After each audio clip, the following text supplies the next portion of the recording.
Started the broadcast. I forget I record and broadcast now. Rip computer.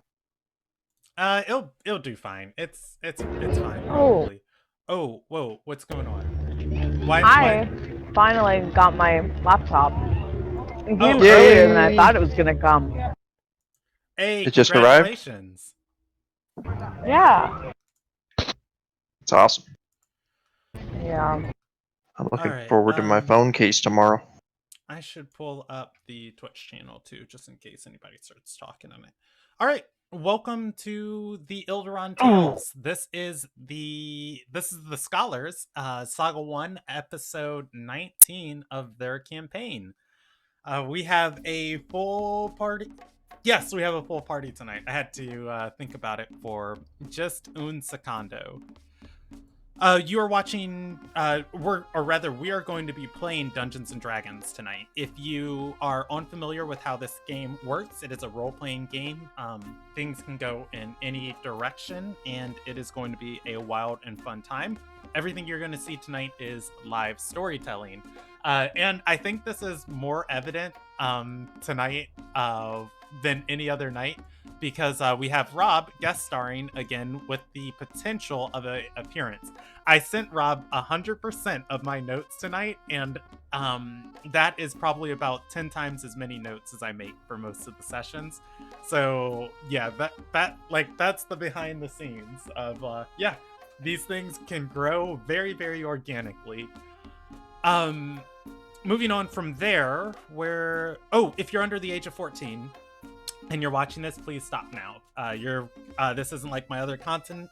Even though I've got the educational tag down there, I need to go and remove that. This is not educational, and it's probably going to be inappropriate for you. So stop and consult with your parents.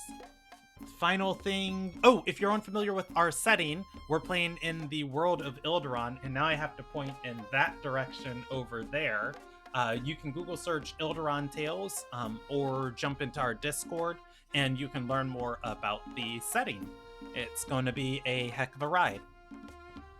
I think that's everything. So let's jump into the... Alright, just removing that. Boom. Okay, remove the educational tag, and let's jump into the recap.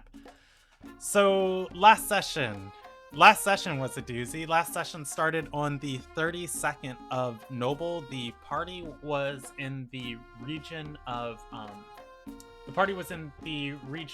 Lothrone over in the Clutch.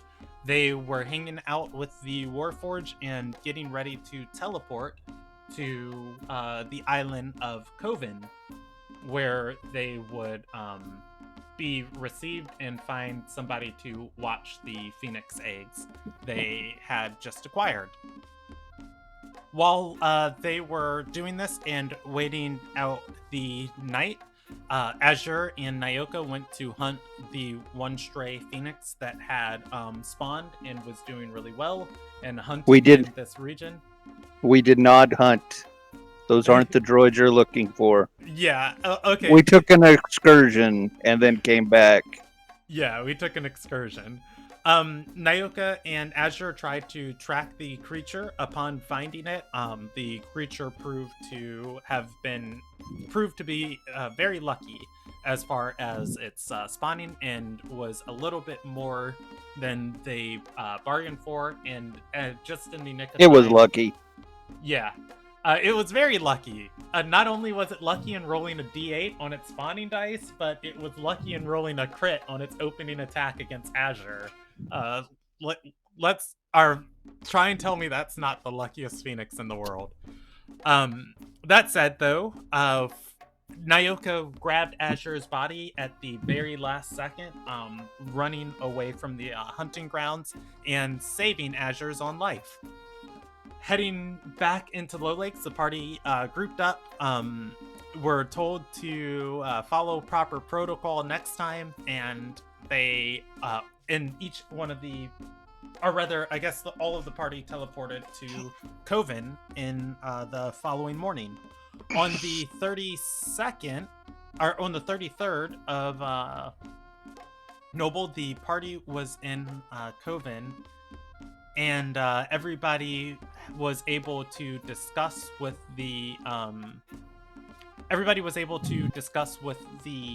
museum curator, the one that managed the phoenix eggs, and procure a spot for all of their unhatched eggs.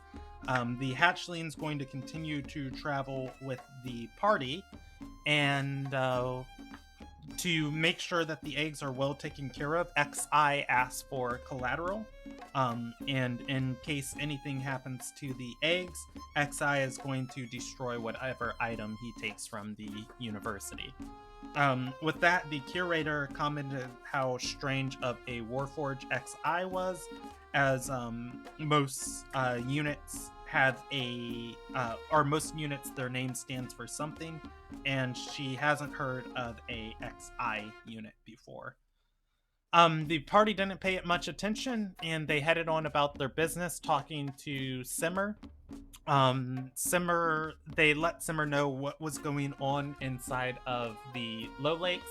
The Warforged will not be recruited into any war should any fighting break out, but they did let Simmer know that the Shield Hand had came by and made a deal with the Warforged. She tried to recruit them, but they declined. Instead, she traded them some water phoenix eggs that she had on hand, and traded it for the skull of a giant water spirit that was deceased in the region. With that, the Shield Hand and her armada left, leaving the Warforged to their own devices. Simmer thought all of this was very interesting, and then the party presented her with the tapestries and artifacts they recovered, upon which she promised to sell and gave them an upfront payment. She said she's going to sell them to somebody inside of Dagger Gully, and she is thinking about their next move. Kayeth also left the party to apprentice under Simmer as an advisor to become an advisor of his own, wishing the party good favor on their travels, and telling them to follow the hierarchy, or the hierarchy will reveal itself. From there, Kayeth was able to procure a writ for the party, which would allow the Academy of... I forget which academy handles the teleportation, but would allow the party to teleport to Dagger Gully. The party opted to stay in... I don't know why the party opted to stay in Coven for the day. But... You tore your paladin from the floor up. Oh, yeah, our paladin... Well, that's not... I don't... That's on the paladin for not taking a long rest. But, that's fair. Aren't we, like, all sick? Aren't all the weak little humans sick? No, not everybody's Just sick. you it. I haven't... Oh, wait, just I think am, it's I just you think. at this point, because you wouldn't tell me you were sick. Weak little humans. I mean, if I Hi, notice, there's only one of us left. if I notice she's sick, I can use Luster Restoration on her. Yeah, I tried that too, and she refused to admit it, so... Well, if I notice, I wouldn't really care about what she says. For real, though. Yeah, I mean, Lex isn't like a walking plague bag. Lex feels a little worse than they normally do, and they're coughing ever so often. I am rolling you dice, though, so if symptoms ever interrupt anything, I will interrupt you, of like if it becomes super noticeable. That said, I've got all of my party cards. There's one last thing I need before we get started, and that is a pen. Wow, I've been without a pen for so long. Alright, here we go. Alright, We got a pen. I'm shipping you a pen now, Brandon. Yeah. I just need your address. Let me say it on stream. You can send stuff to 123. And the way the street is spelled, it's Pretend Street. And all gifts are appreciated. I'm kidding. All right. So let's start on the 33rd. The party is going to the party is on the Isle of Coven. You have all opted to take a long rest here and move out on the 34th. That is Lockleal. That is not Coven. All right, let's try this again. Where is Coven? Oh, Galena Maeve. Derp, derp, derp, derp. There we go. The party is at the Galena Maeve. It is the mid-morning of the 33rd. Everybody's opted to take a long rest. I'm going to fast forward as events are happening. Does anybody want to do anything before I start fast forwarding? Yeah, I want to get some armor. Maybe Wilbert can come with me. Help me pick one out. Presumably, I was gonna go look at the... Azure needs to long rest. Well, he could do it when he wakes up. I think Wilbur's taking a long rest right now. Alright, sleep Unless time then. Unless it's next morning, but yeah. Sure. Well, so it is the start of the 33rd. Okay. The only party members impaired are, and by impaired I say impaired with quotation marks. Azure and Nyoka Azure took a lot of damage. I think Nyoka took a little bit of damage. Nope. Well, Nyoka ran away. yeah, Azur's mostly healed himself already, it seems, so it's not a big deal, but he could get his spell or two back. And his lay on hands. Okay. So just to make sure I heard you right, you're going to get armor now and rest later, or are you resting now and getting armor later? Probably feel like resting now and getting armor later. Alrighty. Does anybody else want to do anything else before I start fast forwarding? I was gonna look at armor 2, but I'll go with him. So you only have to do it once. Yeah, I want to shop a little bit as well. Alright. Rob just went to the library and start researching Rhycraft. Okay, heading to the library and researching Rhycraft. Okay. Fantastic. Oh, and Kaya, you snuck in here. Your character card shouldn't even be with this group anymore. Okay, I was like, what's Kaya do? Kaya's not here. Let's see. So we've got Brahm researching. Azure is resting now and getting armor later, and Isaiah will go with him. Wilbur, Wilbur, just tell me where you're at, or about like what you're doing while you're waiting. Just so as events happen, I know where to place you. I am... I mean, if they're going armor shopping, I might as well go with them, see if I can help at all. Okay. So I'm gonna put you now in the rest now, armor shop later group. And final person, just so I know where to place you, what's Lex doing? Lex is going to armor, I guess. Okay, rest now, armor later. Yeah. Okay, fantastic. Nyoka is gonna be in the inn, in the common room, carving, on a project. Okay. But he's doing his rest thing basically. Okay, that is completely fair. And let me go ahead and mute this. My phone was not muted. All right. Or roll some dice. Or he could sneak into Kaya's room and just look at him while he sleeps, just for old time's sake. Well, it's the early morning. Kayeth isn't sleeping. He long rested last night. Or it's not the early morning. It's like 10 a.m.-ish. All right. So the party stuff is going to happen. Brahm is going to go into Coven and start researching some stuff. Azure is going to rest up, and while Azure is resting, Anaziah, Nyoka, and Wilbur kind of tend to him around the area, along with Lex. Lex, fortunately, you are going to fortunately Lex is going to feel like a lot better during this rest, and not like Yay. a lot better, of just like sitting down and just giving your body like time to recover. Whatever is going on with you, you feel it kind of fighting it off. Good enough. Good enough. All right. And you guys are able to spend quite a few hours resting, going into the afternoon and the start of the evening. As you go armor shopping, let's see. Heading to see the quartermaster of Coven. The group looking for the quartermaster, you are going to be intercepted.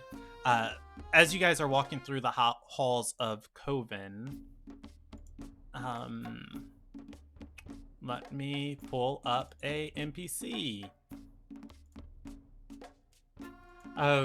You are going to see a man with a satchel and a book in his hand. He looks up at you walking through the hallways, and he is wide smile is going to go across his face as he approaches, and you guys recognize Anarelus, and he's going to say to all of you, "Oh, fantastic! I had heard that you all were in town, and I was just on my way to see you.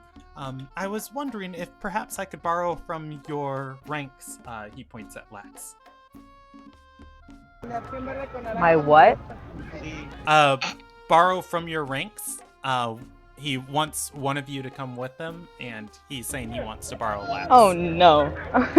This is I a don't- bad idea. I don't Sure. trust you with Lex by yourself. I'll go. That's a very good idea. I'll go with her. All right. Lex seems to have a very good time and a very good way of managing to get themselves into like the most danger possible without trying. Just kind of like, yeah, okay, sure. Lex almost needs to be tied to someone else. It's One of alright. those If you need kitty help, I've got my belts gun. where they like tie it around the kid's waist. It's like no more than 5 feet. All right. So Azur nods to Wilbur. Go with her. Anarelus is going to say, "Oh, if you'd all like to come, you can, but I only need one person for this interrogation." You know how Interrogation. that woman that you invited to Coven has ties to perhaps the daughters of Gendenthel. She has become very uncooperative, and she might have killed one of my lore keepers. In any case, Uh-oh. it was too dangerous to let her roam free. I've got her in the dungeons, but she is just not giving me any information. And I've just tried, but I don't know. I was hoping that maybe since you have a tie to her, you could perhaps be a little bit more persuasive. Okay. She's the one that keeps trying to get me into the cult, right? Yes. She's the one that's trying to Alright. marry you. I said that I was gonna accept it. Too late now. Alright, let's go. Wilbur's like, it's not too late. You can always change your mind. Lex just kind of like pats him on the chest. She's just like, shh, it's too late. All right. But it's not though. Too late. Moving on. They walk away anyways. Alright, I'm bringing my gun. All right. Who follows? Just Wilbur, or does everybody Yeah. follow? I think just Wilbur. Okay. All right. Anarelus to the following Anarelus to the dungeons. Oh, that's what I needed. That's why I was over here. I was like, what is the layout of this frickin' place? And I have it in my notes. All right. Following Anarelus to the Academy of Reservation. is where you will find the dungeons of the Galena Maid. Moving through these cells, you are going to be able to, or actually, let's get some more serious music going on down here. And this, and yeah, that's fair. All right, so heading into the Academy of Reservation, Anarelus leads you through these cells past the normal cells where Kun was held, and instead to a area that is of a completely dark stone, and there are no more bars between cells or anything, and each of these cells almost looks like a small, like, magically crafted cave. There are iron doors or metal doors on the front of each of these cells, and just looking into some of the open ones, you can see there are sigils across the floor of the room, like large 10-foot ones in diameters, probably as anti-magic circles. Anarelus is going to say, well, you see, we're trying to read her mind or dominate her and have her divulge information, but she is actually really magically capable. Unfortunately, just letting her be out of such a circle, she was able to turn such magics against us. So now we've got her. If anything we do or interact with her has to be through one of these anti-magic circles. I am very, very close to killing her. She's very, very hard to work with, Anarelus says. I would think so. He leads... Oh, go ahead. Alright, I suppose I should talk to her then. Alright, he leads you to one of these... he leads you to one of these cells that has the door closed, and Anarelus is going to produce a key and open it. She is manacled to the wall down here. Or rather, probably manacled to the floor down here. And all right, let's see. Go ahead. I'm gonna step in behind her. All right. As the three of you step into the cell, Anarelus is going to close the door behind him, and he looks down at Kun. Kun is going to look up, and she is going to smile and say, your time is slowly ticking, Anarelus. Your decision has to come soon. Oh, dear flower, she says as Lex steps into the room.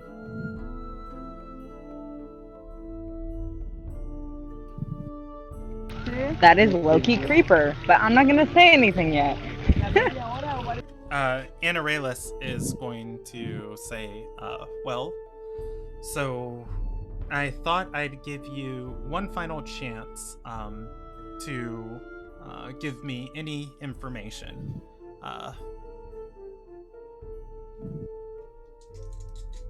At which point, Anarelus is going to swallow in front of her, and then Anarelus is going to produce a dagger and bring it to Lex's neck, standing behind her. I'm sorry, who is? Anarelus. Anarelus. He's got a crossbow in his face.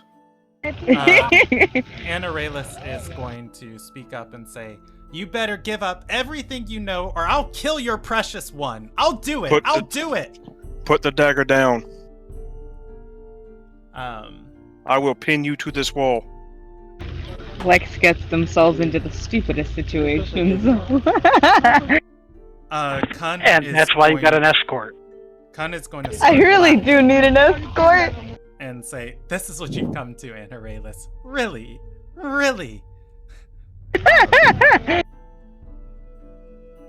Anorelus is going to look towards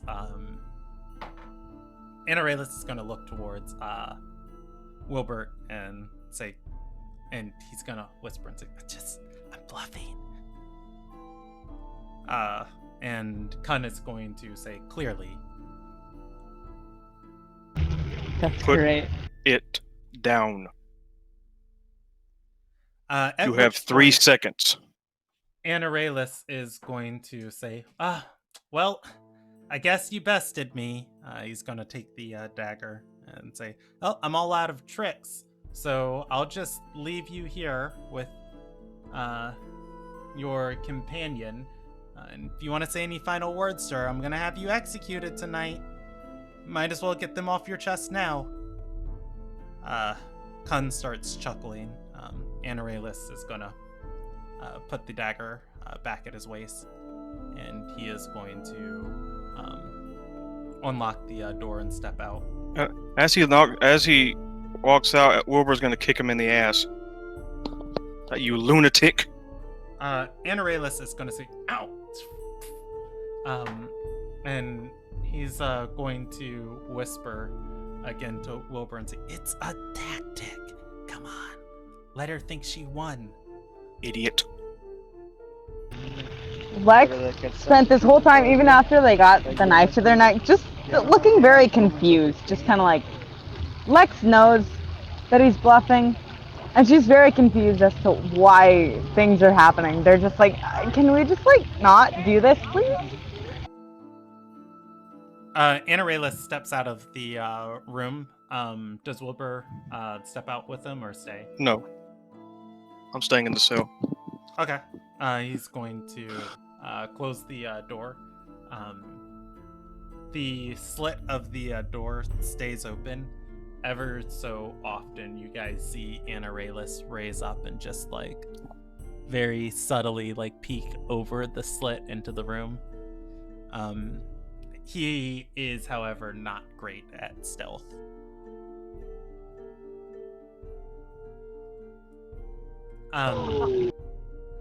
Kun is going to say that man is an idiot. I agree.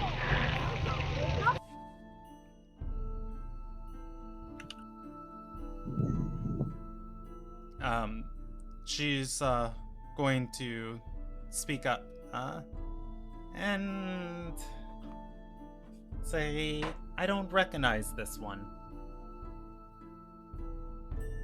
Or wait, has she met Wilbur before? I don't think she has. I don't No, think so. I think Wilbur was with us, but he didn't like Yeah, I do don't think anything, and I don't think they actually met. Yeah, I don't think she met Wilbur the time, she talked to the party. I think Wilbur was off somewhere else. So yeah, she's gonna say, I don't Probably. recognize this one. He's a new companion for us. She's going to nod and say, well, regardless, Anorelus is right. My time here is limited. If they don't execute me tonight, I am forcibly starving myself. I'll die of dehydration in a few days' time. Well, that's morbid. I don't actually hear that. Well, surely there must be some way to get you out.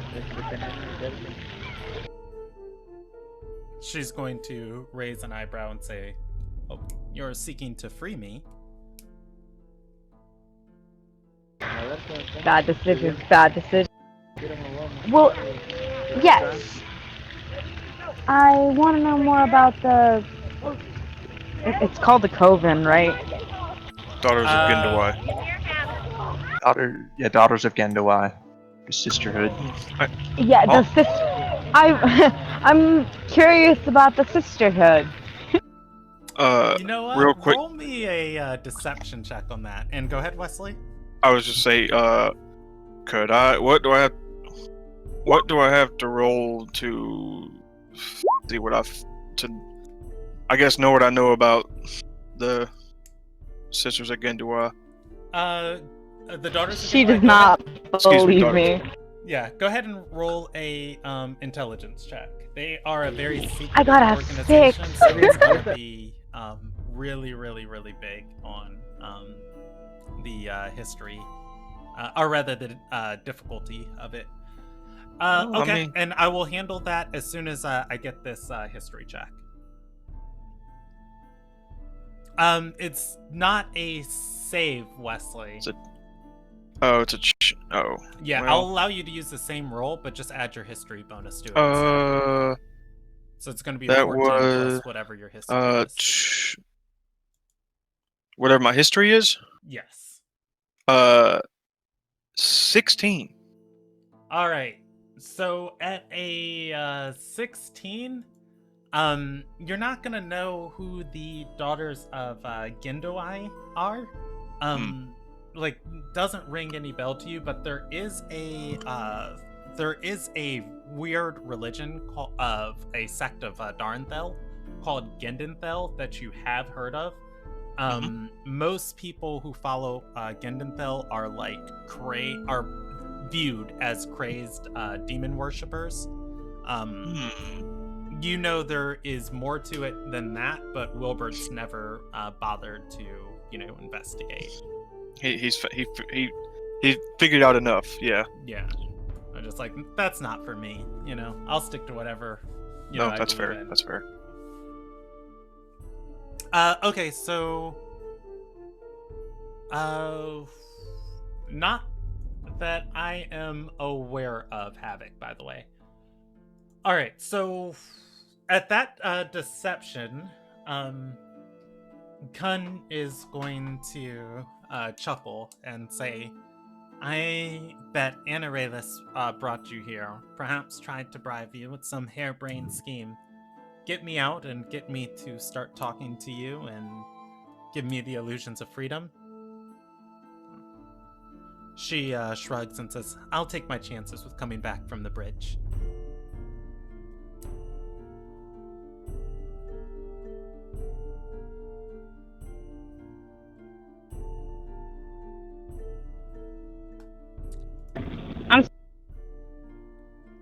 She has seen through your deception.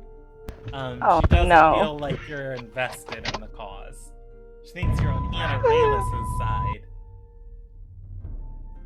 Well, I kind of am, and I kind of not. Anarelus peeks through the slider again, and she's going to speak up and say, I can still see you. He ducks down. How about, okay, let's try. I'm gonna walk over to where Anarelus is, and I'm gonna tell him to leave the room. Or, get out of here. Yeah, he has left the room. He's on the other side of the door. Alright. Anarelus is going to say, okay, just whatever you do, don't let her out of that anti-magic circle. She's got magic. She can shape your mind and you'd never even know it. Okay, thanks. I have Wilbur. Don't worry about it. Anarelus is going to put his hand into the through the slit and point at you and say, why, I would never leave you unattended with a prisoner. As he drops a key into the room from his hand as he's pointing. He's gonna say, my god. Oh, no, I need that back. Oh, somebody's calling me. Wait, I'll be right there. Oh my god. Anarelus I can't tell if this is on purpose or an accident. Anarelus is gonna start. You hear Anarelus' footsteps echoing down the hallway. Yeah, I'm gonna pick that up. Yeah, please do. I can't tell if I want to shoot her or him more. For Definitely real. him. Okay, so she doesn't believe me about wanting to join the sisterhood, which is valid, but at the same time, I did kind of tell her I'd join. Actually, I did. I told her I'd come to a decision. You know I'm they're gonna turn crazy. back to her. This is for a reason, Wilbur. I'm gonna turn back to Coon. Okay. What do you say? I think they lost signal. Oh, yeah, Annie, your mic is lighting up, but we don't hear you currently. The new computer can't come soon enough. It's there, but she has to open it and set it up. Yeah. Let's see. What happens if I move her up a channel and then back down? Hey, Annie, can you hear us? Oh, well, she's lighting up. There she is. There she There we goes. go. There you are. Oh, Hey. geez. What can you say what you said again? We didn't quite hear you. So Lex is gonna turn back around to Coon, and they're gonna tell her their last decision, which is basically, I do want to join the sisterhood. I thought about it and decided a couple days ago that I do want to join, but I have no idea how to get there. So I'm gonna need her help, basically.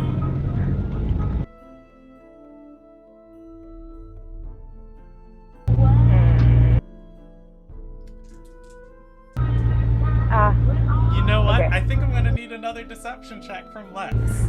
Oh no. But I did say yes. I did think about it. Okay. I won't make you roll for that deception check, but Kun is going to be very suspicious of your. Kun is going to be very suspicious of your of Lex's intentions on why you want to join, but she's going to say, I can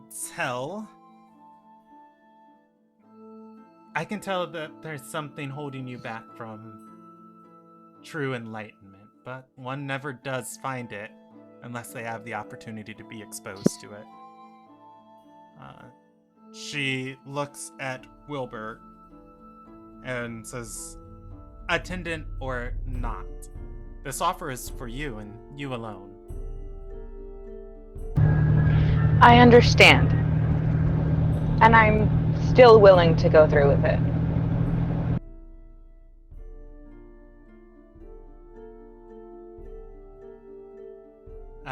She's going to nod and say, well, I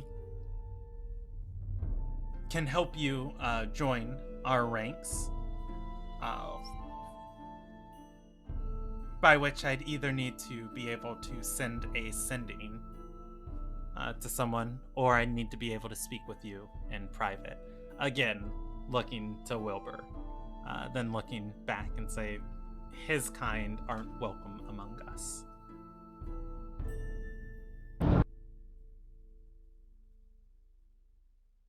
If you mean I'm not batshit crazy and worship demons, then no, I'm not. Wilbur, could you leave the room? Just on the other side of the door. Just on the other side of the door. Real quick, the key doesn't work from the inside. Does it? Is it like a solid metal door? Or is it bars? This door does have a locking mechanism on both sides. Anarelus was able to secure it from this side while he was inside. Okay. The same that he was able to do on the other side. Okay. I'm going to make sure Lex got their short sword on them. Yeah. I'm going to throw a glare at what's her face, and I will step out. But I'm only going to as far as the other side of the door. All right. And I'm listening for suspicious noises. Let me. Alrighty then.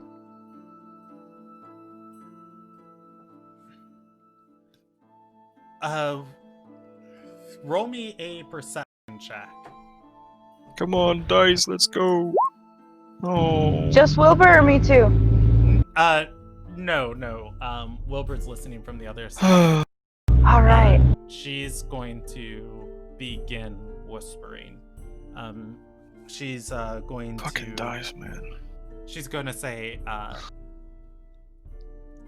I can encode you a message to deliver to one of our ranks, but I cannot do so without access to my magic.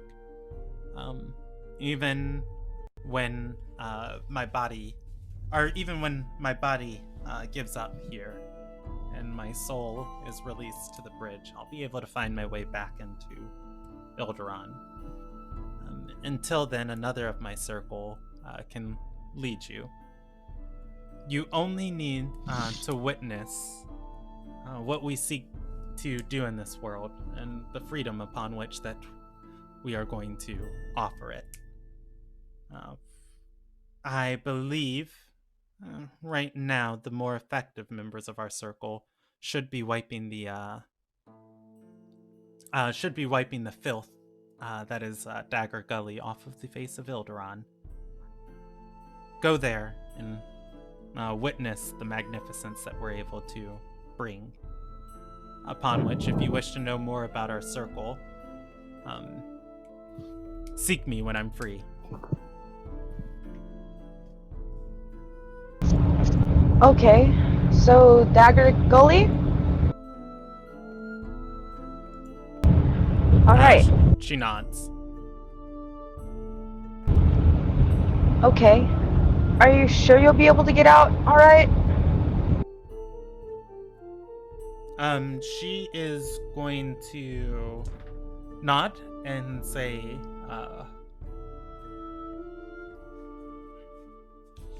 those who reach a rank such as me within our group were given special privilege to transverse the bridge, as no mortal from Ilderon would normally be able to do.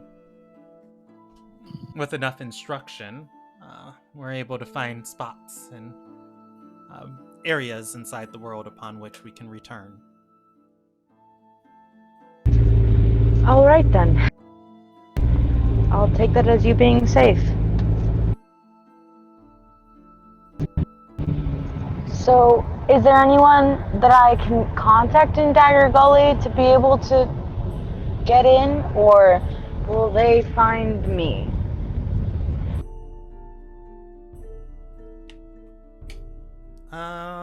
Let's see.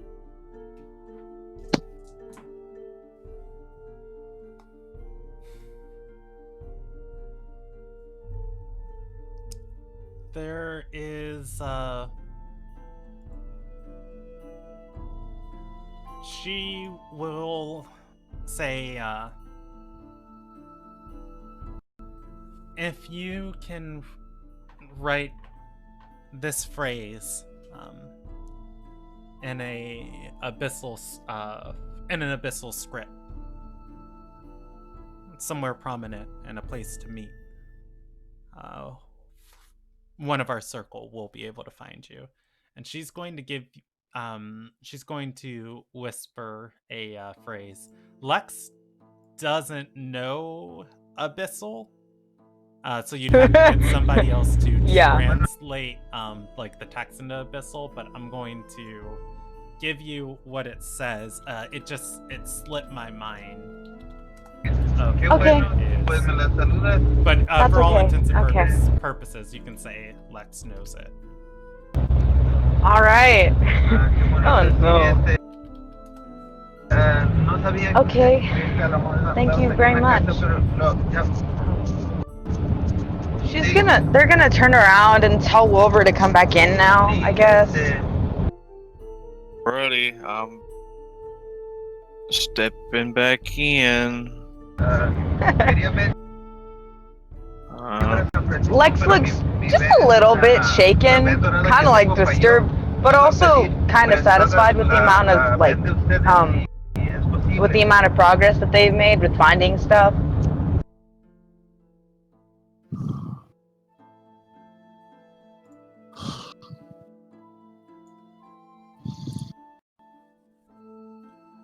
Okay, I found it.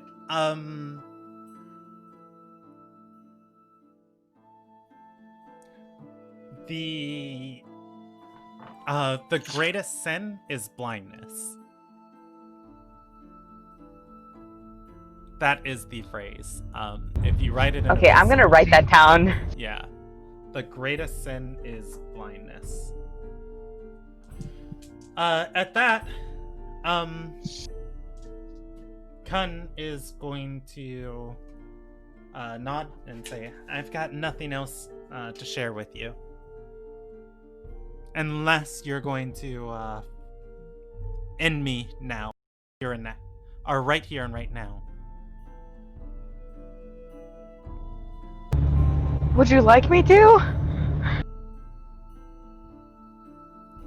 She's going to... You know what?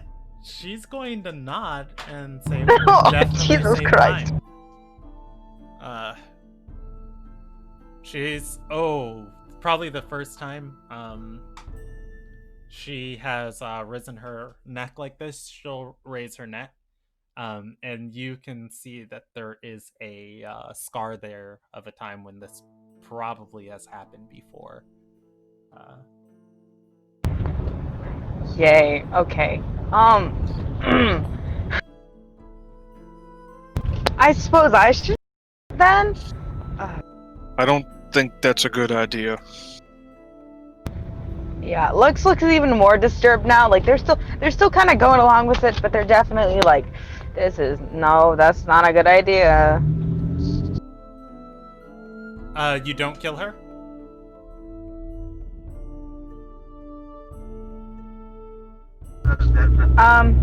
I don't know. I think I should. Probably. So, what do I have to roll to do it? I'll say you're able to coup de grace her if Lex is willing to. Simply walking behind her, and cutting her neck with short sword. You're just... I am? Wilbur's Yeah, gonna... Lex Wilbur's gonna say is you're gonna just do gonna... it, but they're probably gonna close their eyes when they actually do it. Alright, what's Wilbur saying? Wilbur's saying you're just gonna let her loose if you do that.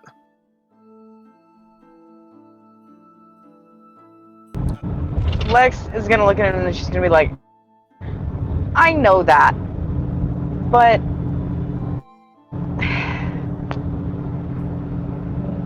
we have to. No, we don't. She's gonna die anyways. Then let her die here by herself. Don't help her. I can't tell him right now. Oh! Wait, yo, didn't I tell you that this one lady... Okay, this is out of character, but like, didn't I tell you that this one lady was trying to get me to join to like infiltrate? Did I not tell you? I thought I told the whole group. No. Oh no, so your character doesn't know that. Okay. I mean, the player don't know that. Okay, so Okay. Wilbur suspects hopes that's what you're trying to do, but even then, Something's reasoning going on. the reasoning he suspects that because he's got a high intelligence, but it's like even then, letting her loose is just gonna buy us less time to do what we need to do. Okay. Lex is not very smart. Lex does it? That was a question. Lex? That wasn't a statement. Yeah, I know. I'm thinking. I'm like, I probably should because it's in character though. Oh. Well, either way, Wilbur's gonna just throw up his hands, like shoulder his crossbow, and walk out of the room. He said what he's gonna say. All right. Lex is gonna let Kun live because, yeah, Lex is gonna let Kun live. Okay. They're gonna like kind of nervously like wave once and then just like turn around and leave because that was no. That was just no. Kun is gonna exhale as you step out of the room, and she's going to chuckle and say, if you truly wish to join our ranks, my dear flower, you'll have to rid yourself of that weakness. Dang it, I knew I should have just killed her. And if you close the door, you can leave this area. Wilbur and Lex, you guys are going to come across Anaralis. He is waiting at the top leading back into the normal part of the dungeons. And he's going to be tapping his foot, and he's going to say, "Oh, okay, great. You didn't let her out of her cell, did you?" No, we did not. Okay, and I guess just precautionary, he begins casting a spell. He's gonna say, and she didn't modify your memories, right? And you weren't told to say me that? You're not under the domination of her magic? No, you're not. Okay, wonderful, wonderful. And he's gonna clap and say, did you get anything from her? Anything at all? Well, something's gonna happen in Dagger Gully. I'm not completely sure what, but something is going to happen.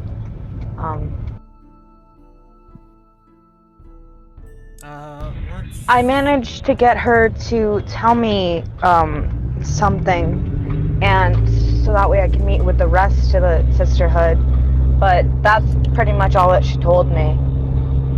Anaralis is going to think for a moment and say, weird. There have been a couple magical anomalies inside of Dagger Gully. One of the members of the Crown did put in a request for members of our organization to help out there. He's snap and say, "All right, I'll be on it." And he's going to start walking away and say, "Thank you so much." Hey. Oh, wait. Anaralis pauses. She can reincarnate, kind of. He's gonna laugh and say, yeah, everybody can reincarnate, but not without the help of somebody else. When she dies here, we'll make sure and burn her body to ashes. There won't be anything left of her to reincarnate. Are you sure that's how that works? Anaralis is gonna put up his hand and say, I work for the Silver Sigil. I know magic. I understand you work for the Silver Signal, but that doesn't make me any more confident. She has a knife cut around her throat, like she's done this before. Visiting from Mexico. Anaralis is going to say, well, yeah, I mean, well, it's probably not a reincarnation then. A reincarnation, the scars of a body wouldn't stay over. It's probably a resurrection of some sort. In any case, we'll make sure her body's taken care of. Lex does not look reassured, but they'll nod at her.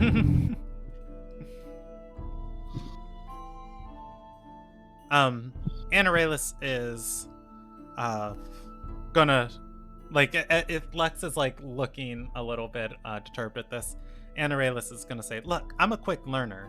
She killed one of my Lord Keepers already. I'm thinking faster and better.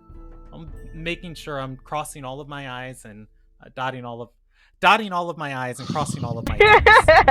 Oh, okay. No, say it the other way. That's in character. No, he does say it. That's literally what he says. That's great.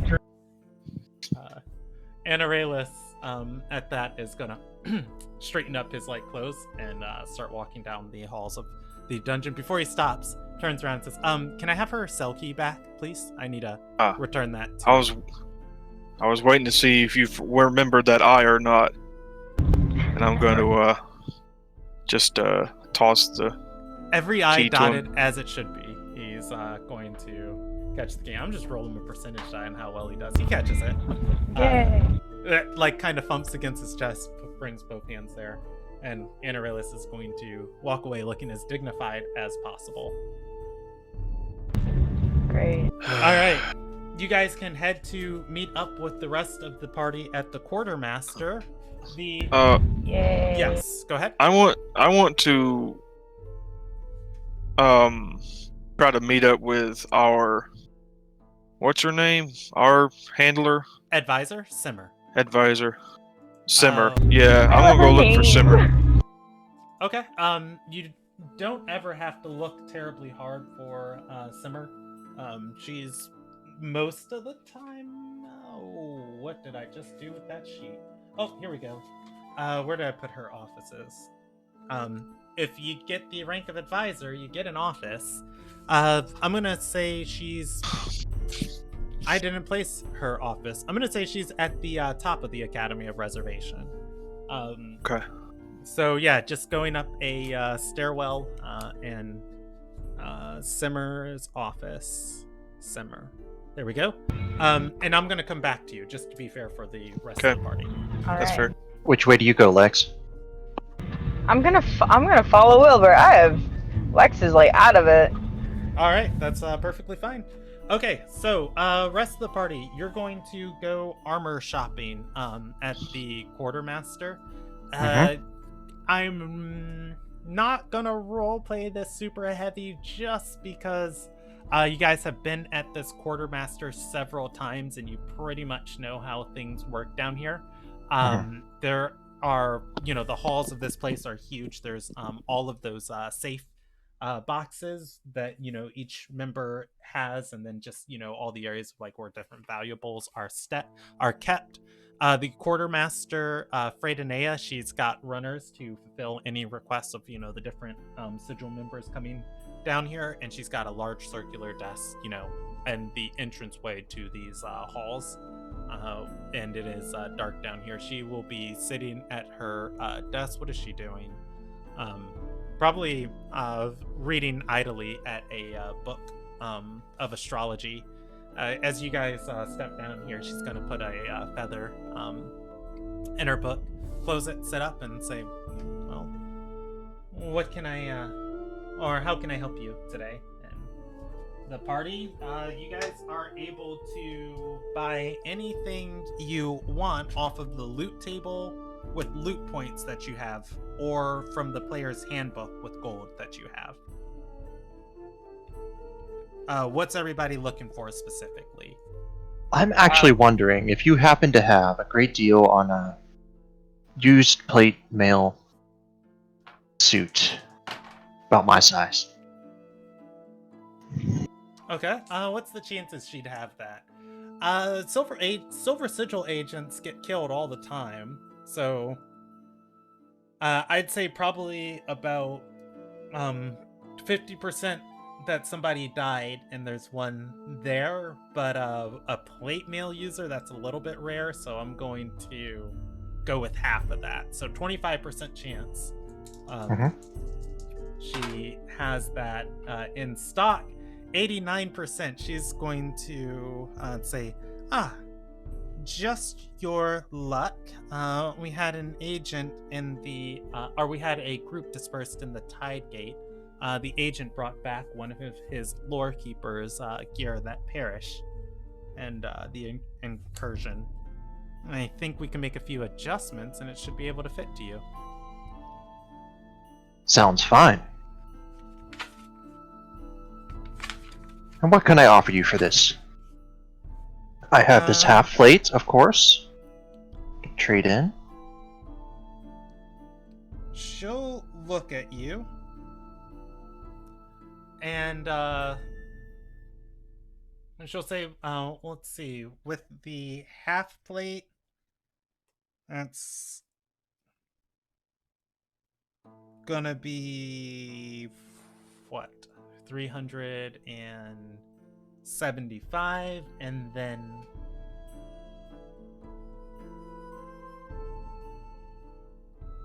I'm just doing math real quick, I'm sorry.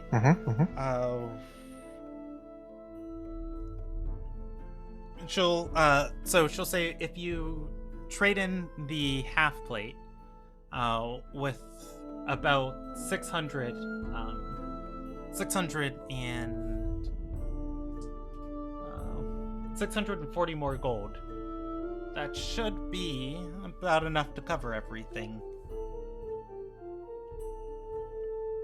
You sure that's the best you can do? Give a smile. You trying to get?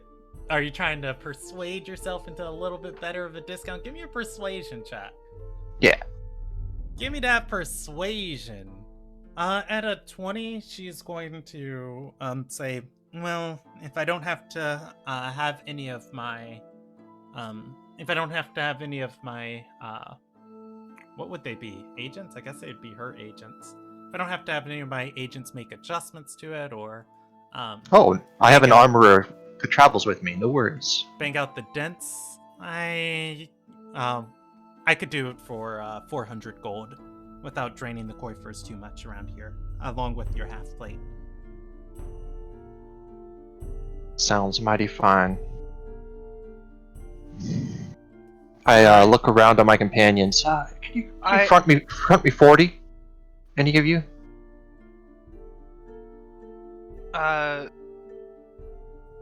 Sure. Excellent. All right.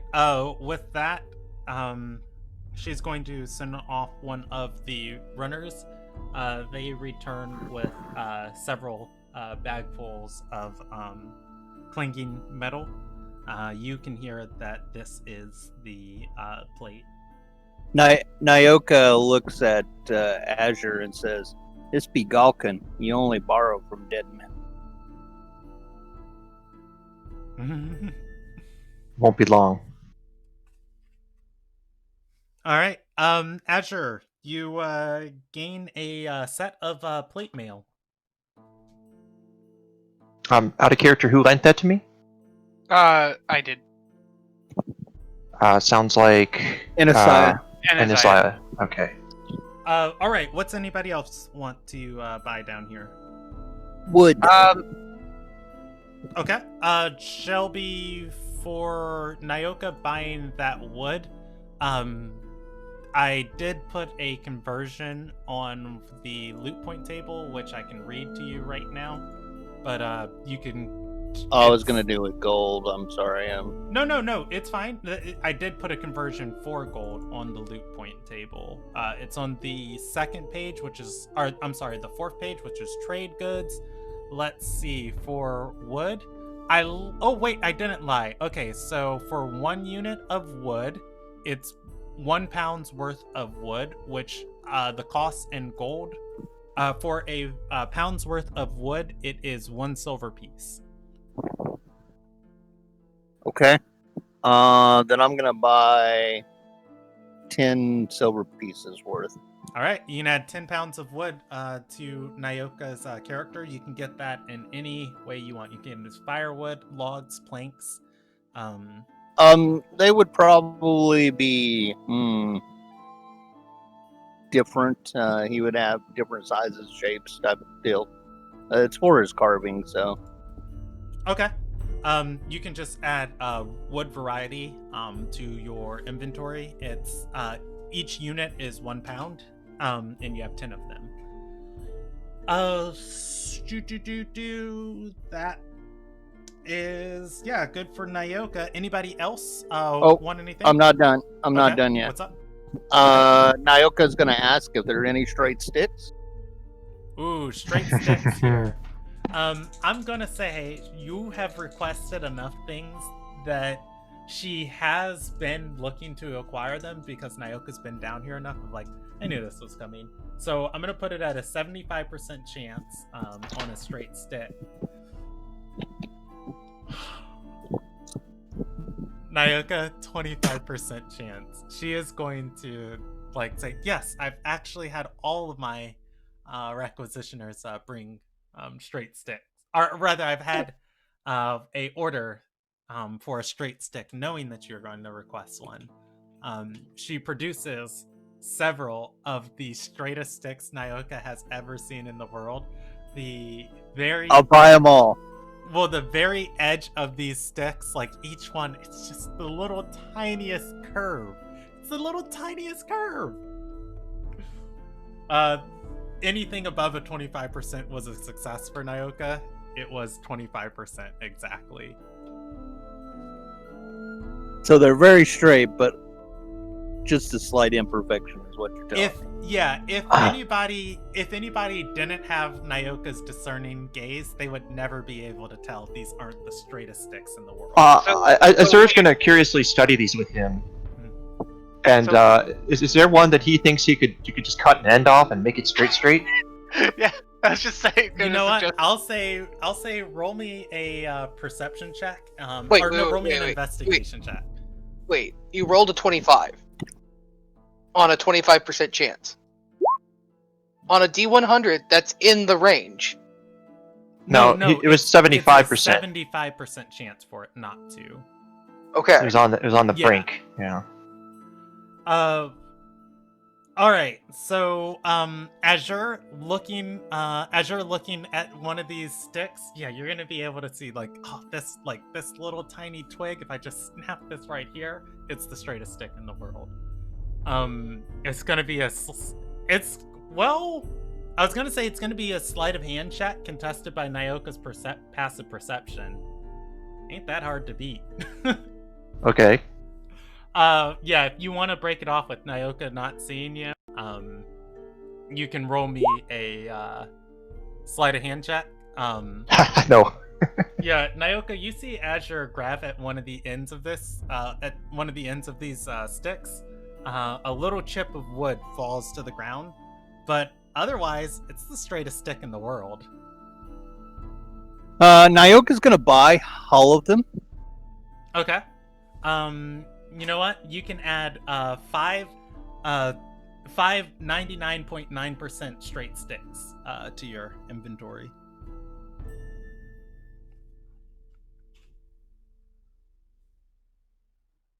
Azur will mutter, if you just trim that end, yeah, be perfect. What? And the requisite, or rather, the quartermaster's gonna wipe the sweat off of her brow. It's just like, okay.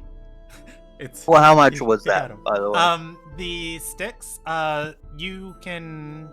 Let's see. There's 5 of them. I'll say half the price of the wood you were buying. He's gonna give her I'll 10 say silver. 5. Okay, 10 silver, so 1 gold piece. Yeah, and you can add 5 more straight sticks to your inventory. I'm gonna say for 3 of them, their weight is negligible, and then the others will be like walking staff size. So one weighs 2 pounds, and another weighs 3 pounds. Oh, and there's one more. I'll roll a evens. It's negligible. Odds. It weighs stuff. The last one, its weight's negligible. So you've got 3 branches and then 2 walking staff sticks, and they're all really ridiculously straight. Okay, perfect. And you can see the relieved the relieved satisfaction of the quartermaster of working with a very picky customer. Just okay, we're good. They're not going to ask to speak to the shaft. Just get this Karen out of here, man. All right. Does anybody else want anything here? I want to sell. I'm looking to get a chain shirt. Okay. You're able to buy one for 50 gold from the requisitioner. A shirt or a mail? Quartermaster. Shirt. Oh. And I'm also going to sell the rapier I got from the thing. If I can do that here. You could have Wilbert adjust this. I bought a set of chainmail. You could just separate the shirt from this. I'm you can have that conversation, but just save the player's time. Heavy armor is druids don't get heavy armor proficiency multi-class, and I don't think. I know chain shirt is medium. Yeah, chain shirt's medium. Chain mail is heavy. I know, but if you modify the chain mail and just take the shirt off by removing some links, it would just be a shirt and the leftover. In theory. That's in real life, Steve. In D&D world, 2 separate items. Yeah, and I also feel like it still would take a lot of time working with chainmail because them links ain't easy. Can't Yeah, confirm. if it's riveted or welded or whatever, yeah, it'd be hard. Yeah. I all right. made. Yeah, so I think I'll just go with my regular plan then. Just buy a chain shirt, sell the rapier, and maybe my leather armor. Wesley, you were gonna say something? I just said I've worked with chainmail in real life, and it's an absolute pain in the ass. I have 2. All right. So It's the worst thing ever. yeah, you can sell the rapier half its price from the player's handbook, which I believe. I believe it was 25. Yep, she'll give you 13 gold for it, and then 50 gold buys you a chain shirt. And will she buy the leather armor that I'm trading, that I'm swapping out? Yeah, she'll take that. So Somebody that'd else be can 5 use it. as well. Yep. So that'd be 7. 17, 50, 37 gold is what you owe her. All right. Is everybody all shopped up? I'd like to sell this chainmail then. The chainmail. Okay. Again, she'll buy it for half its value from the player's. I Okay, so have it over here at 32.50. 75. Yep. Yeah, 32.50. Yeah. All right. 32 gold, 5 silver coins. Mhm. All right. Okay. Let's I'm going to assume you guys give me a direction for the party, because you guys actually are well rested, and you're kind of just waiting on your next order. I was talking to Simmer. Yeah, no, I know that. I'm talking about for Oh, okay. Azure, I'm sorry. Inazaya, and Nyoka, just so I know where to bring them in at. Our next, as far as Anazai is concerned, it would be gathering the rest of the group. Okay, you guys go. So, Yeah. but we don't know where Wilbur is, so we'd probably go find Brom because he went to go study. Yeah, Brom, Wilbur, and Lex. You guys have clues as to where Wilbur and Lex were. They walked off with Anaraylis. Anaraylis has an office. Go ask Anaraylis, and he's just like, "Oh, they're, I saw him go in here doing this. When we last spoke, they're in this direction." You guys will generally be able to find them. That said, Brom is studying Rycraft inside of Coven. So the benefits of joining this library, the benefits of joining not this library, the benefits of joining this organization, you guys have access to, let's see, the Maven library. You can check out books and take them with you as with no cost. You have a library membership. And the Scholars of the Mave are some of the best people in the world about collecting information on Ilderon and Ilderon's history and the different magics and things of the world. With that, Brom is going to be able to check out any books he wants on Rycraft. I'll say Brom's able to get 3 tomes that are are the world's leading studies on these. He's not going to be able to read all of these right now. You can roll me a history check, which is an intelligence check of what Brom is able to speed read through these, but he can take these tomes on his journey and return them whenever he wants. But for the most part, Brom isn't gonna gain a huge amount of information immediately from these, but I would say with a 5, he could kind of look at the appendix, look at the information in one of these tomes, and then go to that section. It's is there any knowledge you want to know from these? Nope, he's just studying it, and he's trying to figure out what he experienced. Okay, what he experienced. Okay, so we've already talked about that, so okay, and just for the fact that or rather for stream to know, okay, so Brom's going to go and look up you had this weird foggy vision, and he's going to look into water Rycrafting, which does have the ability to explore memories, and that it lets you interact with memories in ways that you didn't initially, which can sometimes reveal truths and information you've never known. of almost like reliving a moment in history or time. And so while it wasn't real, in some senses it was very real. And Brahm's able to like sit there and study the tomes. But at which point the party's going to come and find him before he's able to get into any super deep reading. You can add these 3 tomes of Rydcraft to your inventory and come. Yeah, back to I'm doing that now. Yeah, later point. Their weight is a book from the player's handbook. I don't remember what it weighs. What's up? Yeah, it's just because you mentioned that we could rent the books. It wasn't something I was aware of. On the way in, and as I would ask it for a book about phoenixes and something to do with phoenixes and relating to Terrai. If they would have a book that would cover that type of thing.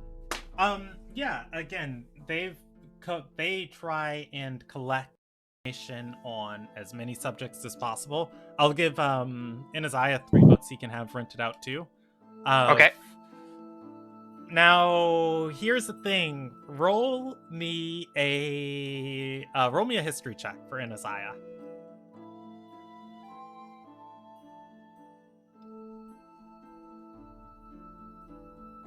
Work? Oh, All right. naturally. That's fine. Naturally. Inaziah, you get 3 books. You get a book. Actually, I know these ones off the top of my head. You get a book by Callie Estes, The Curious Creatures of Ilderon. Then you also get another book called Terrai, Understanding Our Greatest Threat by Nudish Wriggleby. And then there is a 3rd book. Do you want that one about phoenixes, or do you want it about Terrai? Phoenixes. All right. Specifically water phoenixes, if I could have that choice. Okay, didn't somebody write a... Oh, you know what? I know who wrote a book. Ogun wrote a book on... Yeah, Ogun wrote a book. I was like, there's a 3rd book written in Ilderon about creatures. Callie Estes' Compendium of Ilderon's Curious Creatures, Becton Spector's collection of exotic beasts, and Ration's 100 Ways to Cook a Lopkin. Those are the 3 books about creatures in Ilderon that are on the wiki. But yeah, the 3rd book about phoenixes is on name, but yeah, it would be about water phoenixes and the different variations of them. Okay. So go ahead and add those to your inventory, please. For my notes, add Terrai, Understanding Our Greatest Threats. And I'll send you the wiki page for that, because that's a very specific book you got. So if you ask me questions about it, my mind will say, oh yeah, this thing. And I'll put it inside of I'll put it inside of the wiki. All right. With that, the party meets Brahm. You guys check out some books from the library like a bunch of nerds. I'm kidding. Yep.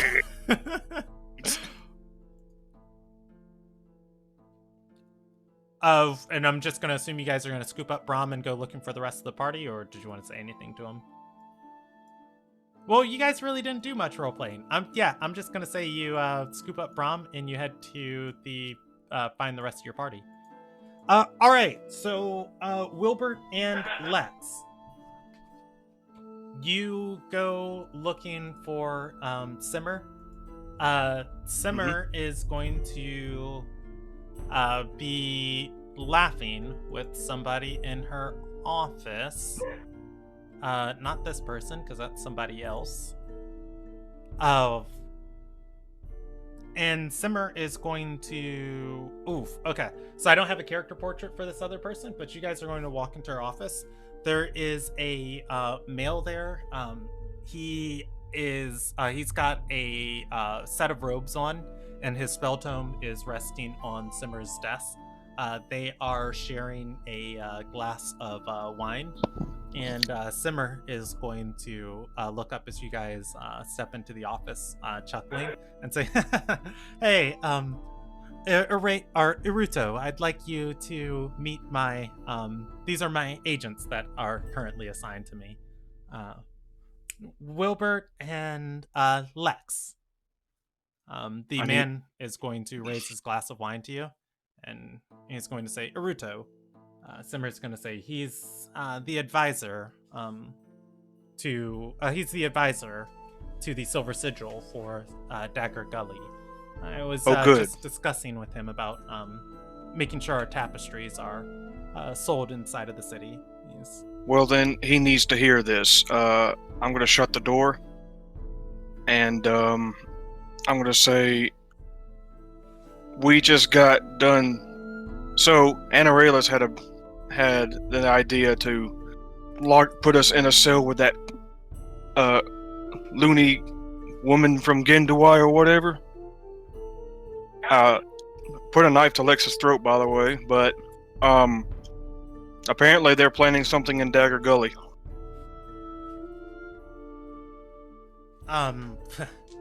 Rudo is going to say whole city's a mess right now.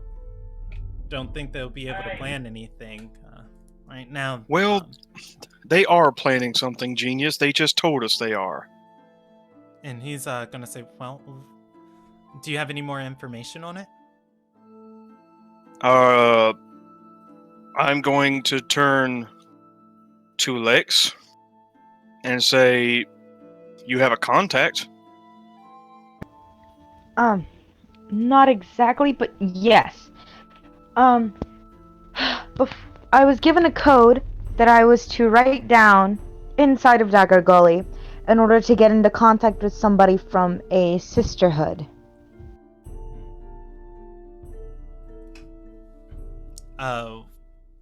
Simmer is going to put down her glass of wine and say, you know, I put a halt to that business Anarelus was trying to do of tracking that lady. He got one of his agents killed with it. That said, I don't too much value your lives. If you're willing to go into this place, I'm very concerned about our investment. Perhaps you could do a little bit of work for the Silver Sigil there, and you can also ensure that this city enjoys some modicum of peace, just enough for us to both get paid. How much you offering? She's going to say, well, I've already paid up. I've already paid up front your cut of the tapestries. Ideally, if I make a little bit more off of them than I was expecting, we could split the difference. Don't insult me. You're talking about us going into Dagger Gully to try to uproot a cult, and you're talking about a cut of the tapestries. This is a different job, different contract. How much are you offering? Aruto is going to say, well, you'll be at least compensated for the efforts in there. I do have a couple contacts that I work with inside of Dagger Gully. What was the name of the girl? Upon which I can pay you from my personal finances. Sorry. Who was the girl? The one that was in Dagger Gully, and she told me in the first place, she was like, you should do, like, the one that gave me the rock. The one who gave you the rock. That wasn't Dagger Gully, that was Beechwood Retreat. And that was okay, thank you. Yep, all good. So we've established that you're willing to put money down, now let's talk numbers.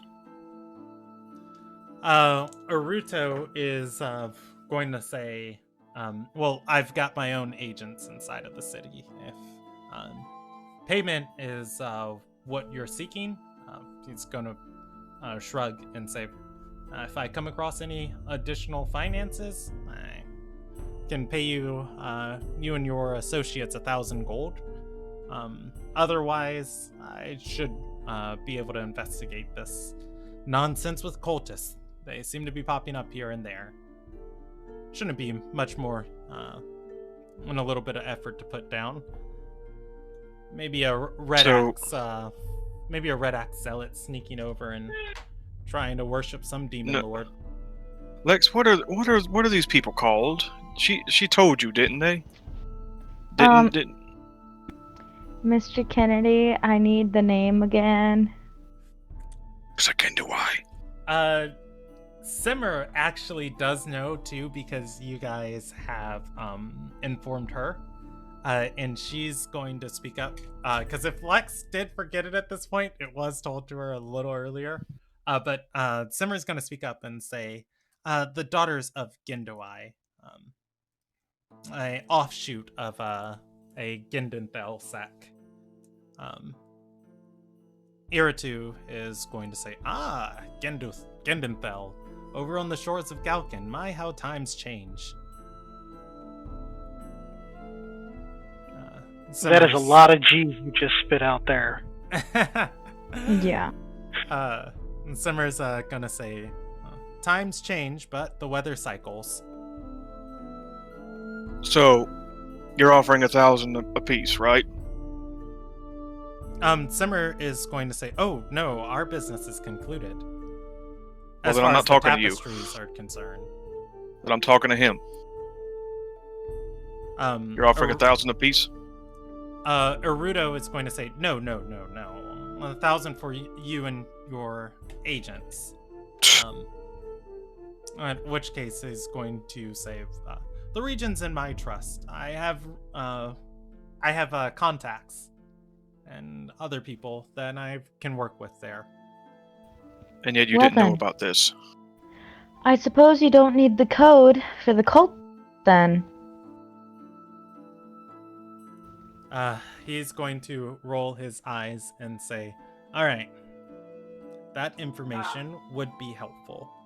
And should you care to share it, it would make my life easier.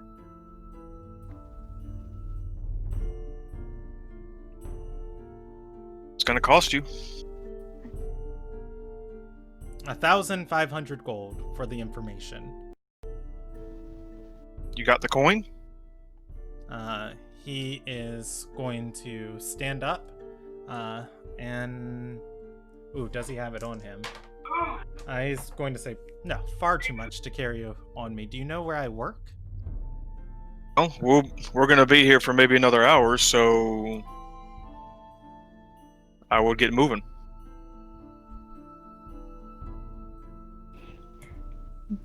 Yay.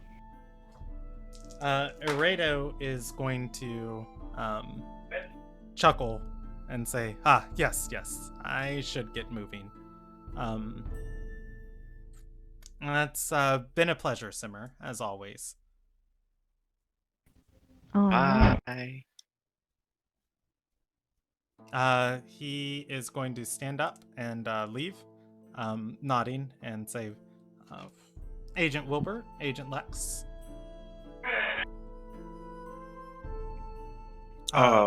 Simmer is going to say, actually, they're both lore keepers currently. We haven't decided which among them is going to be the agent. He's going to say, yes. And start walking out. Nice. I'm gonna kick back in a chair and wait. Take a sip from my, drink some ale from my, decanter. All right.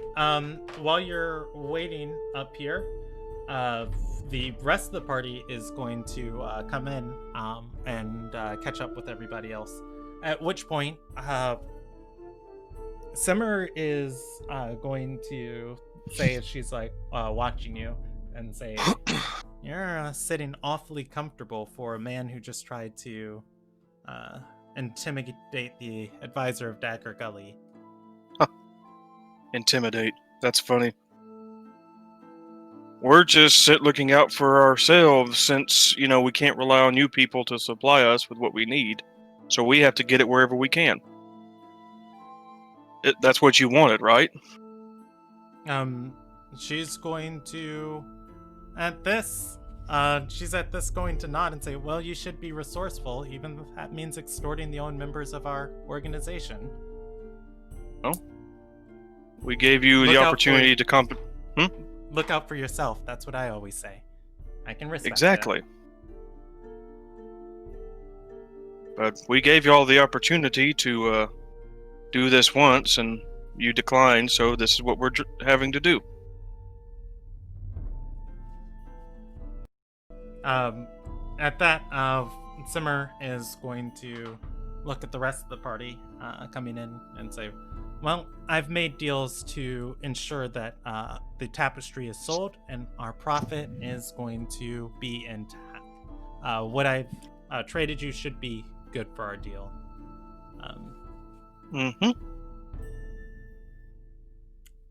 At that, she's going to say, is there anything else I can do for any of you?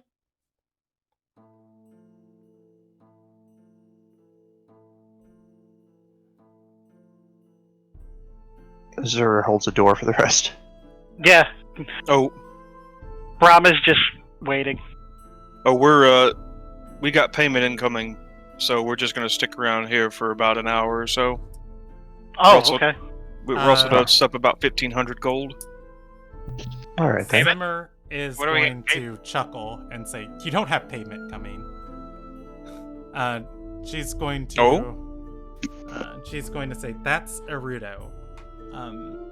He's more likely to send his thugs out wherever need be to either track down and confirm what information you have or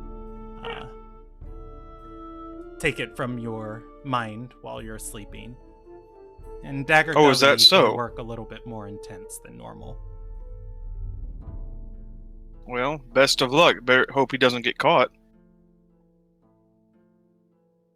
Or you'll be looking for a new overseer of Dagger Gully. And Zur nods. she's gonna nod at that and say, well, I'm training an advisor, so an advisor position's open and closed like the wind. Yeah, good luck with that one.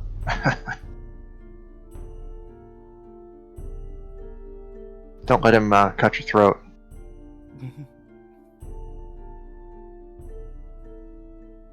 Well, he can try as much as he wants. I meant her apprentice. No, I mean we're expendable, right? So he can expend as many thugs as he wants to get information he doesn't have. Speaking of which, okay, are we out of the room yet, or is she still with us? I mean, it's her office. I You guys can leave at any time. I'm kind of standing out in the hall going, looking at everyone going, I have no idea what's going on. Lex is gonna walk out and join him. I mean, I said that I was gonna wait an hour, so we can just stick around for an hour. But after an hour, I'm gone, or we're gone. Yeah, editor, I mean, he doesn't come back. You guys can like sit around All making right. small talk with Simmer. No, I don't talk to her. Or I don't even. The rest of us will small talk with Simmer. Well, do we wait in her office or we just wait somewhere else? I mean, We could wait Her outside, I office. guess. yeah. Oh yeah, It's like right outside the just office. like yeah. waiting to see the principal, just all lined up. That is something I haven't done in a long time.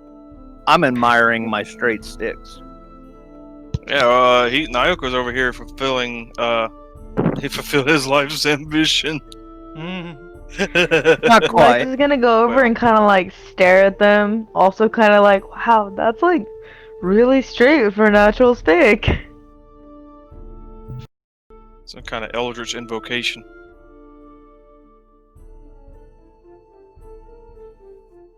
You Alright. also see me kind of give a glare to Anasiah for messing up one of the sticks. I did not Or touch no, it was Asher. Didn't he make it straighter? Oh, was it Azure? Azure? Yeah. Azure did it. Oh, I'm sorry. I would then look at him and like, you saved a guy's life. Wait, I thought he made the stick straighter. I did. He did, but He doesn't know. Nyoka, he ruined it. It's not natural anymore. All right. So the party is able to head off to their own. Wait, place. hold on. Go ahead, sorry. Okay, yeah, the party is able to head off. You guys can spend the rest of the day resting inside of Coven. the night of the 33rd is going to pass while you guys are in Coven. And I need to look at something.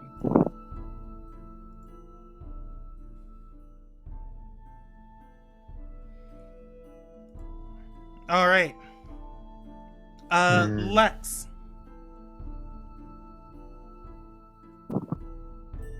Yes. You are asleep for the evening. Oh no. As you are sleeping, you find yourself having pleasant dreams, and they slowly start to shift and morph and shift and morph, until you find yourself back walking down the streets of Dagger Gully. They seem incredibly familiar. Or wait, Lex did do some time in Dagger Gully, correct? I know. Yeah, and I believe Lex had some time there too. Yeah, Right. I wasn't from there, but I spent some time there. Yeah, and you're gonna recognize some of the roads and some of the neighborhoods, and just like the huddled boroughs of Dagger Gully. As you are walking through these, eventually you are going to see a elven woman, at which point she is going to speak and say, Lex, it's wonderful that we can make contact.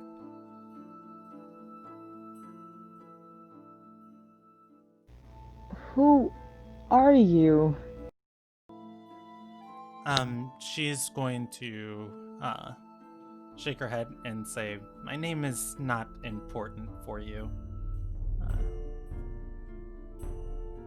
Kun spirit remains trapped.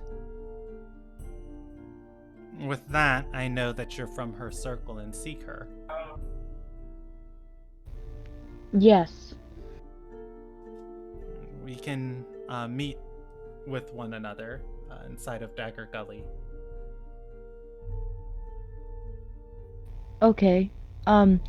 Gave me the words to write down.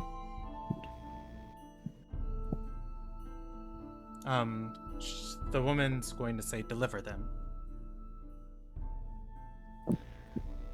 Okay.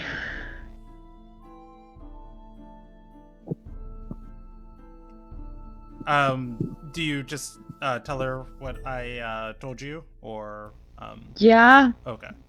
Yeah. Do you remember them? I did give you that. Like, I'm It's not. the Yeah. yeah. Just making No, sure well, you get them let me correct. remember. It's Yeah, you don't have to say it. the out loud. greatest sin is blindness, right? Yeah.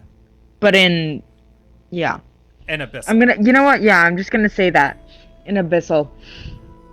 Okay. At which point she is going to say, yes. Scribing these words, and we'll speak once more when we're in Dagger Gully. With due haste, make your way here.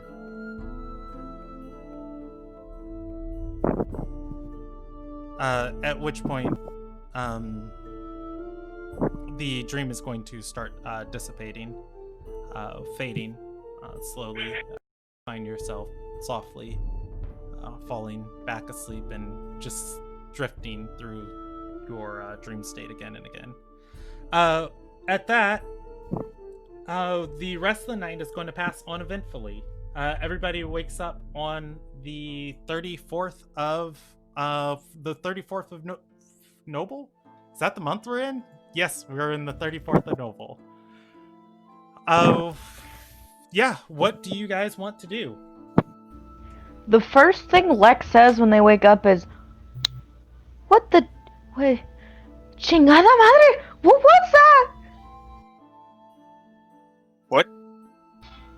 Lex at this point is probably just speaking Spanish at this point, just kind of like does not like that, does not know what just happened, Or, is yeah, not waitress. comfortable. Nope. Yeah. What is that? Lex, you can roll me an Arcana check. All right.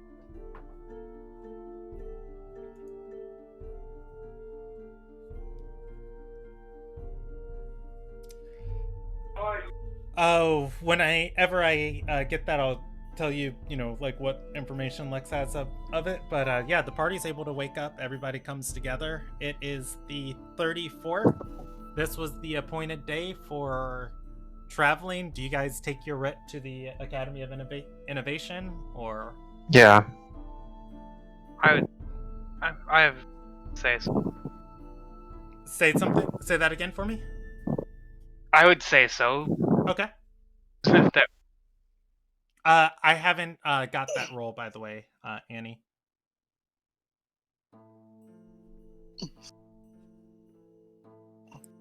Yeah, so sorry. It's been real laggy for my thing. It doesn't want to load the Roll20 server. Okay. I'm waiting Is it cool for if it I to load roll in for again. Please, sorry. All good. I gotcha, and then I'll move us forward. All right. Arcana. Boom. That is going to be 11. Anarelus did say Kun was capable of powerful mind magic. Not really hard to put it to say probably other members in her group are capable of such things too. That said, Lex isn't really sure what that was last night, and yeah, the party is able to move with kind of a riled looking Lex up to is able to move with a riled looking Lex up to the Academy of Innovation. At that, you guys are able to produce your writ and give it to, I believe, Trox has been the person teleporting you. Sounds right. As you've built some type of rapport with her. Yeah, Trox is going to take this, look it over, and she'll make like a little bit of small talk of like, you hear Anarelus' new agents aren't as good as you. One of them got killed on their first job. Yeah, that's his neglect. She shrugs at that, and she is going to... Ooh. Would there be a teleportation circle they can use? Yeah, in Dagger Gully, there actually is a teleportation circle. She's going to, this time, not teleport you to Dagger Gully. Instead, she's going to she's going to scribe a sigil onto the ground and form a small portal. At which point, she'll say, ooh, are any of you capable of sending a sending? No, you're not, but she'll give you guys a scroll of sending and say, simply get this to anyone in this... They don't know her. How would you guys contact her in order to get picked up? You know what? Uh-oh. They would know Riser. We might have to leave Dagger Gully in order to get back. Yeah, she's going... There would be a contingency plan, and she'll say, I will, in the organization that runs this teleportation circle, I will tell them to contact me should they receive word from you, and that will complete your writ, and I'll be able to form a circle to get you back here. At which point, she's going to activate the spell. The party is going to see the open portal form. The teleportation circle forms a portal on the ground. Everybody is able to move through it. Each person arriving on the other side of this is going to each person arriving in this is going to be in a large stone temple of a building. you can see there are vines growing over this there are vines growing over this building as it is a rather open affair here on the 3rd floor overlooking a small ring of stone-built buildings around it. As you guys step out of the teleportation sigil, you can see through the arches of this building into the rest of the town. You are overlooking a small town on the edge of the desert. Not small, a huge town on the edge of the desert. The ground is still somewhat, or it's still pretty fertile here, but you can see in the distance it kind of fades into that savanna type of desert landscape. All nearby you are rather at the base of like this building and expanding out into the distance. You can see just hundreds and hundreds and hundreds and hundreds of houses and burrows and little buildings stacked upon each other with just inches of space in between them. Some of them with just a few feet of space between them, forming all types of alleyways and stuff. In the far distance, there are large rock formations that kind of crop and make a cove of sorts. And looking to the north, you are going to see a massive temple, much like the one you guys saw in Beechwood Retreat that rose out of the bay, rising out of the center of the town. You are in Dagger Gully, and let's go to some more appropriate music for this. In this building, this place is going to run a for-profit teleportation ring, and you guys are going to see that this is a organization of scribes and a couple other scholar-like figures, as they would have some like bookshelves and studies in this like large open room and like alcoves. As you teleport into the sigil, somebody is going to, they're going to say, unless your guild has a pass for this place, it's going to be 20 gold a person for teleporting in here. As a lady hobbles up to you. Let's give our bill to the silver sigil. Oh, of course. Master Agent, I'm sorry. She's going to bow, stepping away. You guys are in Dagger Gully. For those of you who have information, for those of you who have been here to Dagger Gully, allow me to give you a little explanation of the city. Brom and Lex. Brom's going to have a little bit more information than Lex is. So starting with Lex, Brom has access to this information too. You know that there are 4 major regions of Dagger Gully. In the 4 regions of Dagger Gully, each of one of the 4 members of the Crown rule over that part of the city. Each member of the Crown has a palace. That is their portion of the city. The palaces are generally the safe areas of the city. They are often so well protected that, the riffraff are kind of scared of going near them. There are tons of gangs and small guilds inside of the city that, do mercenary work or the general other work that seems to thrive here in Dagger Gully. And by other work, I mean, the shadier business. A lot of them try to ally themselves with the bandit princes at these locations, and that's what Lex is going to know about this. Otherwise, Lex has traveled through here. There's burrows and everything. Some spots are really good for getting stabbed. Some spots are really good for doing the stabbing. For Brom, all right. I'm going to put this information in blue for Brom, of where I put this P Brom is going to know on the eastern side of the western side of the city. The crown member that reigns over that part of the city is known as Princess Baldari, and the Ironwind Pirates have a heavy presence in that side of the city. There are names for this stuff. I will get those in a second. They're on a sheet of paper I've got to go find. Brom is also going to know where the eye is on the north side of the city. Prince Eichel Toa is in charge of that region of the city. Eichel Toa administrates over the city, and he is basically the mayor and the city council all onto itself. Also the judge and judicial system.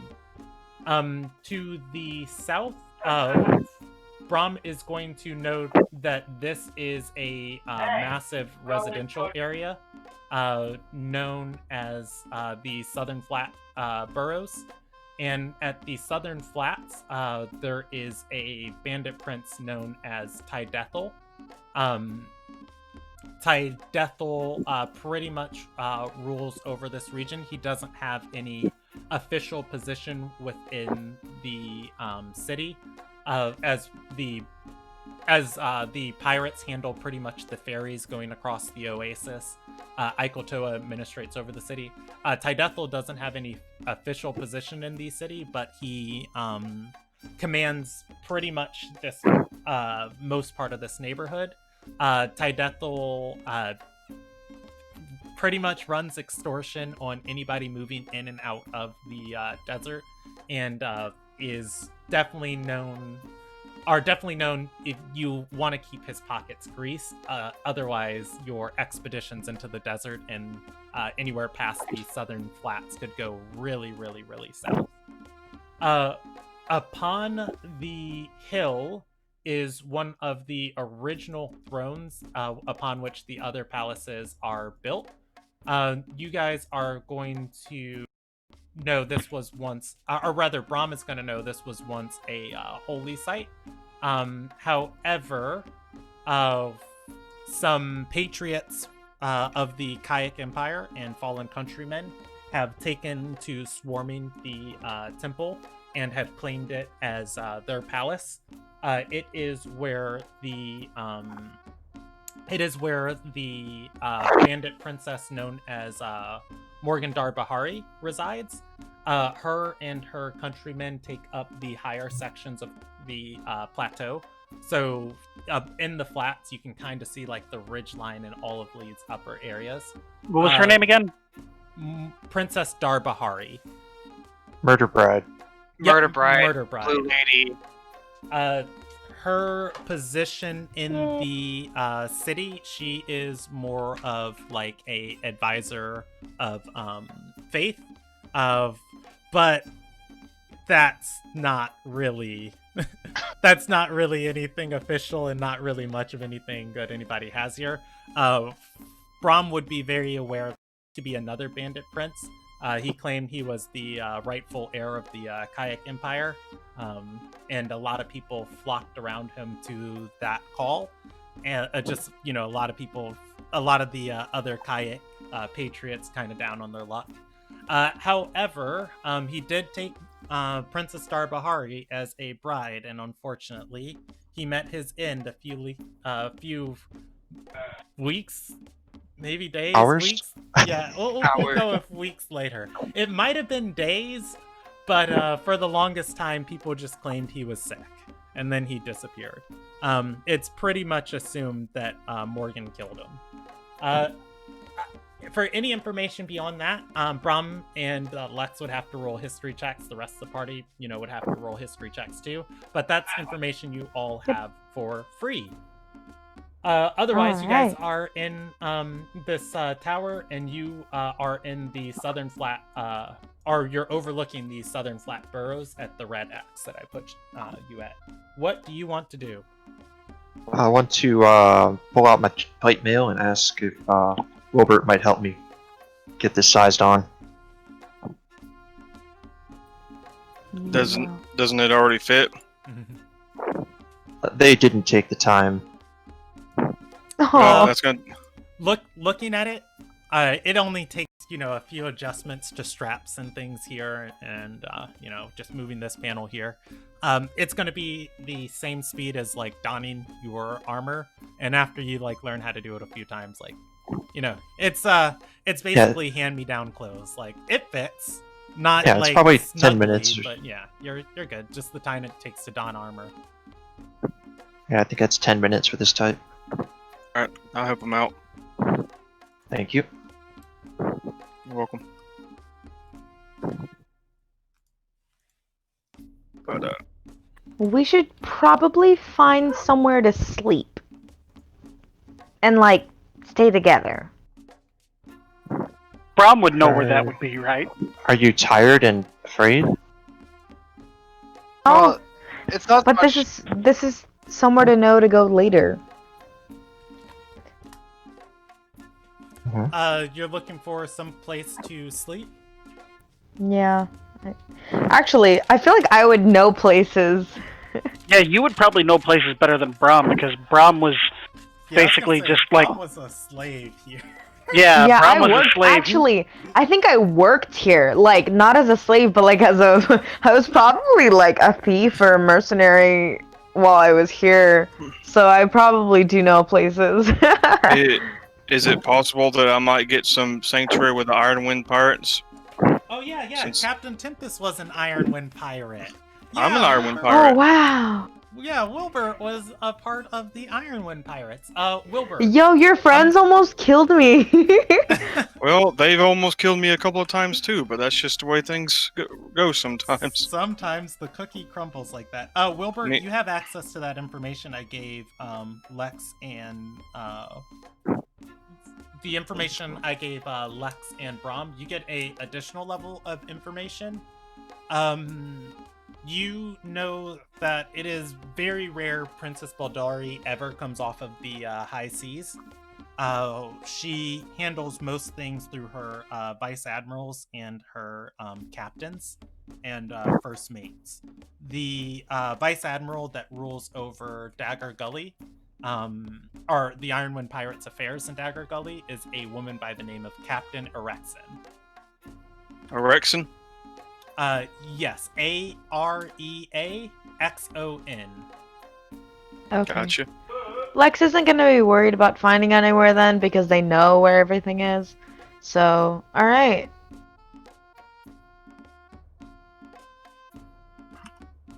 So we're Probably fast forward the armor fitting and just move on from there. Does anybody speak, write Infernal? Infernal. Abyssal? Abyssal. Sorry. Yeah. That's an interesting request. Why would you want to dabble in that demonic language? I need you to write something for me. It's part of the whole sisters thing. Nope, I don't know it.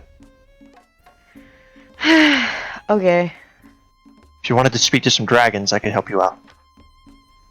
No, I know how to say it. I need to write it.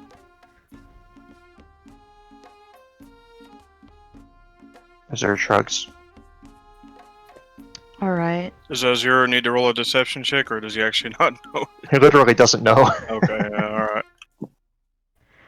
I probably have, like, not friends, but like allies in Dagger Gully, right? People that I know. Huh. People that probably wouldn't stab me. Probably. Heavy emphasis on the maybe. All right. Would not stab you here? I've been here before. That means everyone needs to watch out for Lex, because they're going to try to stab her. For real. The wife. Areas. Yeah. Areas, the pirates are in charge of the Oasis Shore. That is that area of town. The Tydethel is in charge of the Southern Flats. I gave you guys that one. Of the region Eikeltoa rules over is Northgate. and the region Morgan rules over is Longword Rise. It is not Longword Rise. It was something else, but that's what all the citizens call it these days. All right. So you're looking for someplace to sleep, still, or you're looking for somebody to translate Abyssal? Somebody to translate Abyssal, because Lex in character should probably know where to sleep. So. Just asking around these people around here, you're gonna find one woman already, or rather one woman sitting here, like reading a book, and you ask about like a few other people, and like people are just like, oh no, and one person's gonna like perk up as you're asking, and she raises her hand and says, excuse me, miss, I'm unemployed right now, and I'm a linguist. I could help.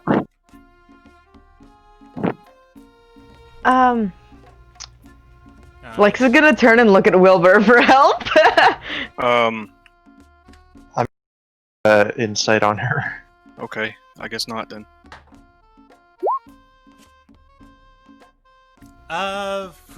Azure, I don't know. She's eager.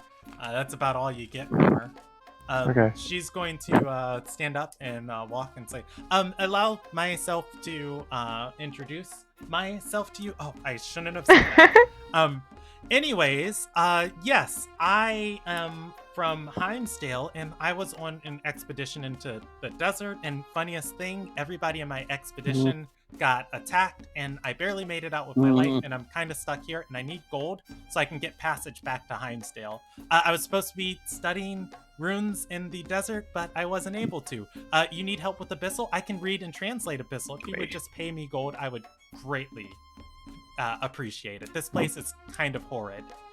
Azur keeps his distance from this woman. How she much sounds like gold she's do you alive. need? She's going to say 30 gold. That would cover board for tonight and passage on a caravan or a ferry. And all I need to do is at least get to some of the nicer parts of the clutch. Lex is gonna turn back to Wilbur. Can I be like, what do you think? You said 30 gold to translate a message? She's gonna say, fine, I'll do it for 20. Well, how about we buy you a ticket out of here and then you translate the message, since that's what you need, right? And she's gonna say, oh, yes, spectacular. She's gonna put on some spectacles and gesture and say, you know what, a lot of people worship a lot of weird things, and my mom said it would never come in handy me studying Abyssal, but I just said so many languages are fascinating. Anyways, what is it that you need translated? Let's make this quick. It's a sentence. I only know how to. One quick thing, Brandon. Yes. I've got my crossbow out. Just throwing that out Thank there. you. Yeah, no, because the reason that I wanted you is because, like, if somebody tries to attack me because somebody recognizes the words, I don't want to fight them off. I don't trust any woman anymore, ever. Why? Because they could all be crazy demon worshipping psychopaths. Oh. Potentially. Yeah, that's valid. You see my problem. All right. So you tell her the greatest sin is blindness. Yep. All right. And which point? Have you explained how you need it be shown how it's written? Because you know what it says. Yeah. I need. Okay. Go ahead. Annie. Real quick. Let me try this one thing.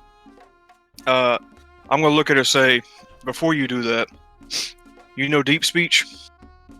Does she know deep speech? What's the chance of her knowing that? Yes, I know deep speech. 97. Translate the message in deep speech first. Deep speech first. and she's going to say, okay, and what's the message? And I'm assuming you guys give it to her. Yeah. At which point she'll, hearing it, instead she'll take off her glasses and she'll speak back to you. I don't think anybody knows deep speech, do they? I know deep speech. Yeah, she says it back, and maybe perfect deep speech, other than her accent. She probably draws on a couple of syllables of right. that the human not enough phlegm just isn't right, good at pronouncing. And she's gonna say, all right, wonderful, now about that fairy passage out of here. That was to make sure you weren't lying to me. And she's gonna say, oh, okay, and in Abyssal then? And she's going to, if you would, speak it in Abyssal. Abyssal having, all of those hisses and shh that, again, humans, not really meant for the human tongue, but for the most part, she kind of gets through it of, yes, and just kind of sounds like she's casting a weird, okay, spell. And she's gonna say, look, I don't judge anyone for their religion. If you want to worship Gendenfell, you know what I say, worship Gendenfell. Just don't stab or kill me on the way to doing it. That's why I don't the go whole to time Roblox anymore. The whole time she's talking in Abyssal, I'm talking to myself in Celestial, so I don't have to hear the Abyssal. Okay. La la la la la la la la. Yep, pretty much. She's like, look, you guys worship demons, it's fine. All I want to do is just get out of here, please. Okay. Lex looks kind of write it uncomfortable down? at the idea of praying to demons, but nods anyways. Did she write it down on a piece of paper? She didn't. But if you guys prompt her to, she'll be like, oh yeah, of course. Taking out she'll take out a quill and an inkwell, and a piece of parchment. It's like, all right, deep speech and abyssal. Okay, here you go. Okay, and about that fairy passage. I'm going to say, over back where we came from, there's a teleportation circle. That'll get you to where you need to go, and I'll hand her 20 gold to use a teleportation circle. And she's gonna say, well, you see, that's why I was here. It's 20 gold to teleport in, but it's actually much more expensive to teleport out. And she's gonna say, they won't teleport me for anything less than 50 gold, and unless other people are going where I'm going. I'll take another piece of parchment, and I'm going to sketch the silver sigil sign on it, and wrap 20 gold in it. Say, just give them this. Tell them Agent Wilbur sent you. All right. At that, she's going to nod, taking the paper, and say, "Thank you." Run over to the old woman who is managing the circle, and she's gonna look up, and you just kind of see her talking back and forth, points at you, and she looks and just gonna look at the paper, starts sketching out the symbol on the floor, taking the 20 gold from her, and she's going to wave, and at which point the sigil is activated, and she's going to jump through the sigil. Alright, so really funny off thing that's gonna happen, because we're just gonna side note here. The way this teleporting to the silver sigil works, you don't teleport straight to Coven. You teleport to basically a customs house that makes sure you're a member that can use their teleportation circle. So she's now going to be teleported there. It's on the northern coast, or the northern tip of Northhold, in the mountains in the frigid waste. At which point she doesn't have the proper verification to get through. And she gives them the paper, and they're gonna be like, no.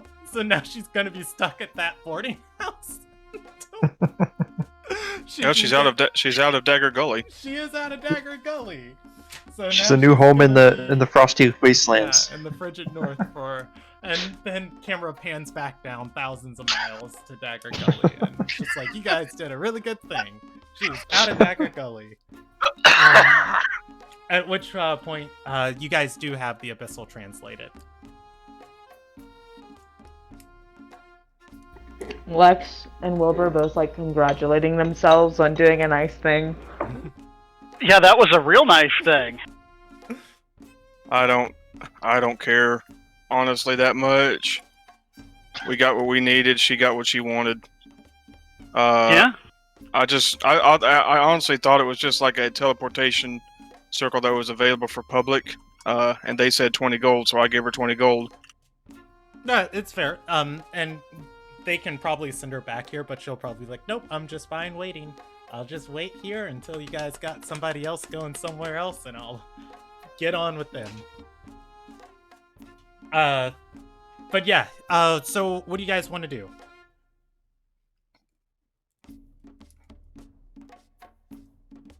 Well, the main reason we came here, the primary reason we came here, was to accommodate Azure's nourishment needs. No, it's to retrieve the stolen item. Why not? No, both? it was to get you fed. Yeah, it was to get you fed. Why not both? So go eat. Yeah, we're supposed to get that necklace back. Yeah. Yeah. But that's kind of a side task, to be honest. I mean, we can do Yeah. both at the same time. Yeah, you could. Mm-hmm. Well, introduce me to the guy and or girl, whatever they are. What was the name of the person that had the necklace? Prince Prince Tydethel. Tydethel? Yep. Oh, okay. Yeah. Yeah. This is his neighborhood. Go a I little guess. wider. Behavior was Yeah. That's it.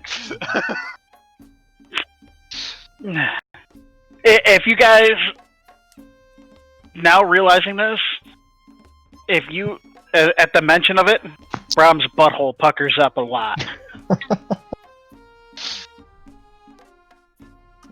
We're all about that here in the Zero Sigil.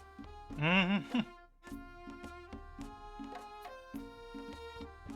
Brahm tells you that he spent his youth in this city as a slave, and even his master was afraid of Prince Tydethel. Oh. Well, I'm glad to avenge you and all of yours. One of the old ladies, like, walking by, sweeping up this area, is gonna say, oh, good health and fortune, to Prince Tydethel. He funds this library. God damn it, now Azure can't eat him. She doesn't pay much attention to your guys' conversation. Like, She hears Prince Tydethel, and she doesn't says, even seem good like thing. she's all Hail! there. Hail, Prince Tydethel!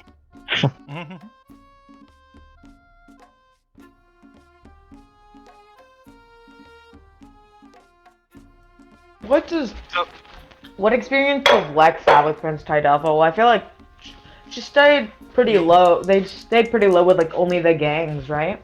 Yeah, I'll roll you a percentage die of 60%. Lex was with one of the independent gangs inside of Dagger Gully, before they got kind of absorbed into Tydethel's operations. At which point they were given, jobs to go beat up somebody on a road, in a caravan of just like, this guy didn't pay us. Need you guys to just go kind of jack up his wagon. And Lex liked it so much, she started doing it for herself around Beechwood Retreat. Yeah. And no dealings Honestly- with Tydethels, but dealings with some of Tydethel's people. Yeah. Honestly, the reason why Lex, does stuff alone is not because she doesn't work well in groups. It's literally just because they're not very smart. And so they're kind of like, yeah, sure, I guess I'll do it alone. Okay, yeah. All right. So again, you guys are in this upper study of this tower, and I'll just keep prompting you guys. You're talking about Let's head out to where the to get streets. Azure fed. Let's go kill some people. I mean, let's go do justice. All right. They are one and the same. in certain cases. As we say we're going out to the street, Brom will pull his hood up a little further down on his face, and kind of just like stand in the middle of the group. All right. You know what? Lex is gonna put their mask back on. Yeah, at the putting on of a mask, one of the old women sweeping is like as you guys walk by her, she's gonna look up and say, "Oh, masks are good ideas. All of you should have yours on. The winds are cursed currently inside of Dagger Gully. Best keep yourselves healthy. Good health to Prince Tydethel." The winds are cursed? What do you mean, woman? She's gonna say, "The gods, they've finally returned. They've smited Dagger Gully for allowing chaos to reign. Whole city's cursed. People dying left and right. A blight unlike any that's ever been seen before." Don't think Illness? that's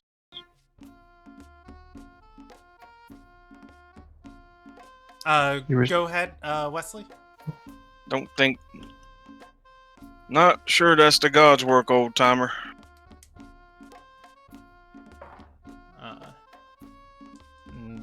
She's going to. I don't know. I feel like she's kind of like a pity employee here. She's gonna think for a second and say, "Oh, I've seen magic, but I don't know any single sorcerer or arcanist strong enough to curse a whole city." Yeah, it's not a single.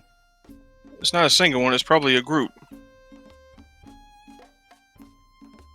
She's gonna shrug and say, "In any case, good health to you and good health with Prince Tydethel, bless his name." Good health, you old timer. Yes, sir. The party is able to walk down this tower, and walking down into the first floor, you see a little bit of a couple people that have like rented areas of like these alcoves or anything, like sitting down reading, but then a couple people walking around or moving. They're kind of like bundled up, scarves wrapped around their mouths or things like that. And then you get to the first floor here, and the first floor is a completely separate area, or completely separate affair. It is a large lounge of sorts, and it is a large lounge of sorts, and there are different areas where people can be meeting. Standing at the entranceway to this tower, and every side you can see a couple of brutes and enforcers. None of them look particularly like uniformed. You can tell that these are people hired to kind of protect this building. Some of them having cudgels, some of them having swords out. But everybody down here, they're bundled up as far as like protectively, or and in some areas you can see that there might be like one or two people brought into this building who are like coughing or hacking, at which point they're going to be moved to like a specific side of like this tower. And looking over like at that side, you guys are just you're gonna see that there's a separate lounge area prepared for them. There are people here with literally the flesh rotting off of their face, and the other people like going and cleaning it up are absolutely like head to toe wrapped up, trying to work in between like that area. That said, you're able to walk freely onto the streets, and it's not much different. There are tons of people in these boroughs as you walk through these all of these flat buildings. Or rather the buildings of the southern flats, and just as many healthy people as you see an equally, if not more, unhealthy people of just that same rot kind of consuming everybody. People with just huge patches of flesh on their face, skin, and everything, slowly falling off. Azur's gonna light a torch. Okay. Ever so often, you guys see stations set up around here. They have there are no words on them, but you do see the sigil on them, and you do see a icon denoting, water and food. You think these places have been set up to distribute water and food to the masses. Give me a direction of. Well, I mean, I know which direction you're generally walking in, but give me a thing you guys are walking towards. Or are you guys going to Tydethel's palace? Can we see his palace? Yeah. Yeah, you guys can see Tydethel's palace rising out of the flats. And Okay. I mean, with Brahm's information, it wouldn't be like very much to say like, oh, he lives there at the big one. Yeah. So is that the plan, Tydethel? Sure. Okay. Yep. Oh, we're just going straight for it? Apparently. Well, at least this. All portion, right. Yeah. I mean, you Anybody- don't have to go straight for it. If anybody else has any ideas. I mean, I know what I want to do, but I don't know how. I don't know how to do that in character. Let me know what you want to do, Well- and let's find a way. I want to go talk to Yeah. Morgan. Well, We can make our way up there. so I'll give you guys this nugget of wisdom. The bandit princes don't work together because they like each other. They work together because they kind of have to. Because it's basically them against the world. If you're here to kill one of the other bandit princes, like, a lot of the other bandit princes would kind of like that. Mhm.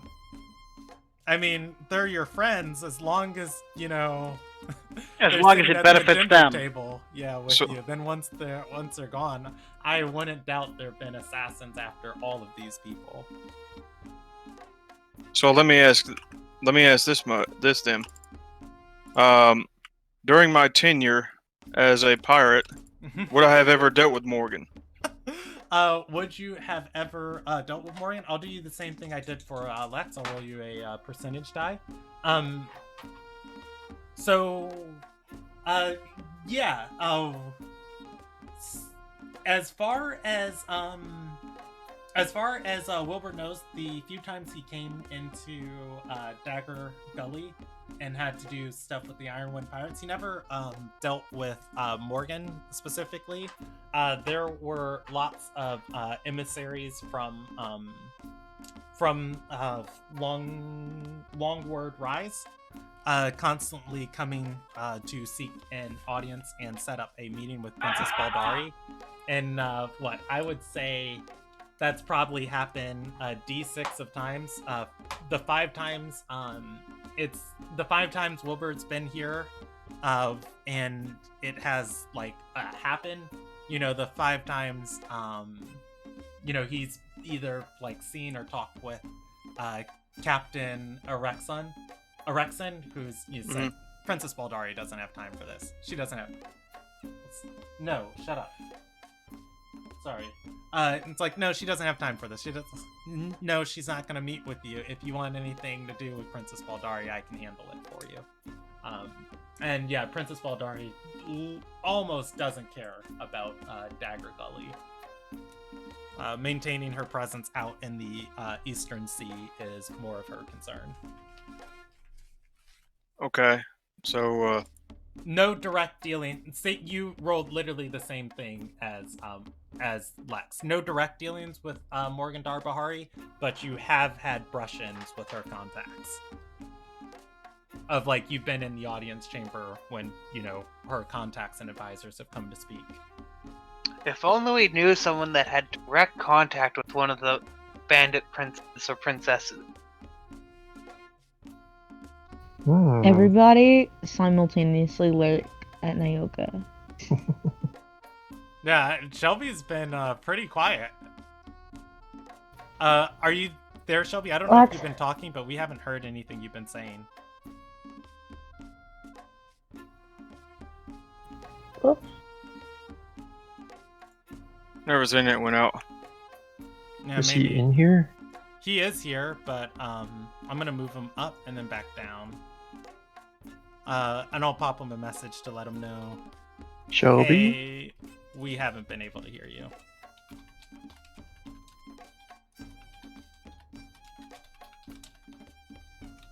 That's because I put my.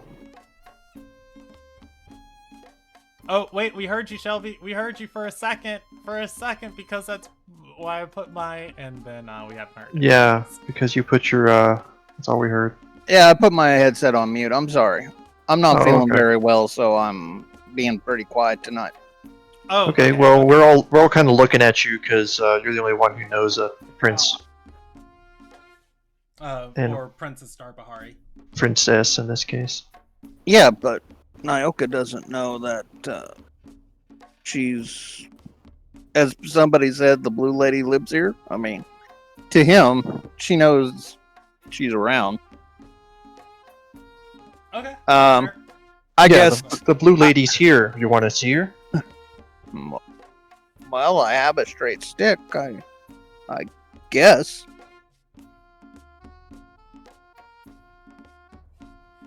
Okay, let's go. All right. Good enough for me. Let's go. Rob The center of wants the to be city. anywhere but where he's at. All right, so heading to Tydethal's place, you guys are going to beeline instead, and there's a percentage chance of rolling for each of these neighborhoods that you're in of just like how likely people are to approach you, and as you guys turn and start making the climb up to Longward Rise, let's see. I'm gonna need to roll a couple of dice. Brom takes out his blanket and covers himself with it to hide his arms because he wears a sleeveless coat. All right. At which point, and I need to roll a d6. Azur's keeping the torch basically in front of him. Unless someone comes close, he wards them off with it. All right. Inaziah. Yes. You guys are walking up towards Longward Rise. As you are, everybody is trying to do their best they can to have distance between them. As far as like other people, a group of urchins gets a little bit too close to you before you notice that it's actually a group of halflings. One of them snatches your coin purse and takes off running. They did not beat your passive perception. Wilbur, as they shoot them. begin sprinting.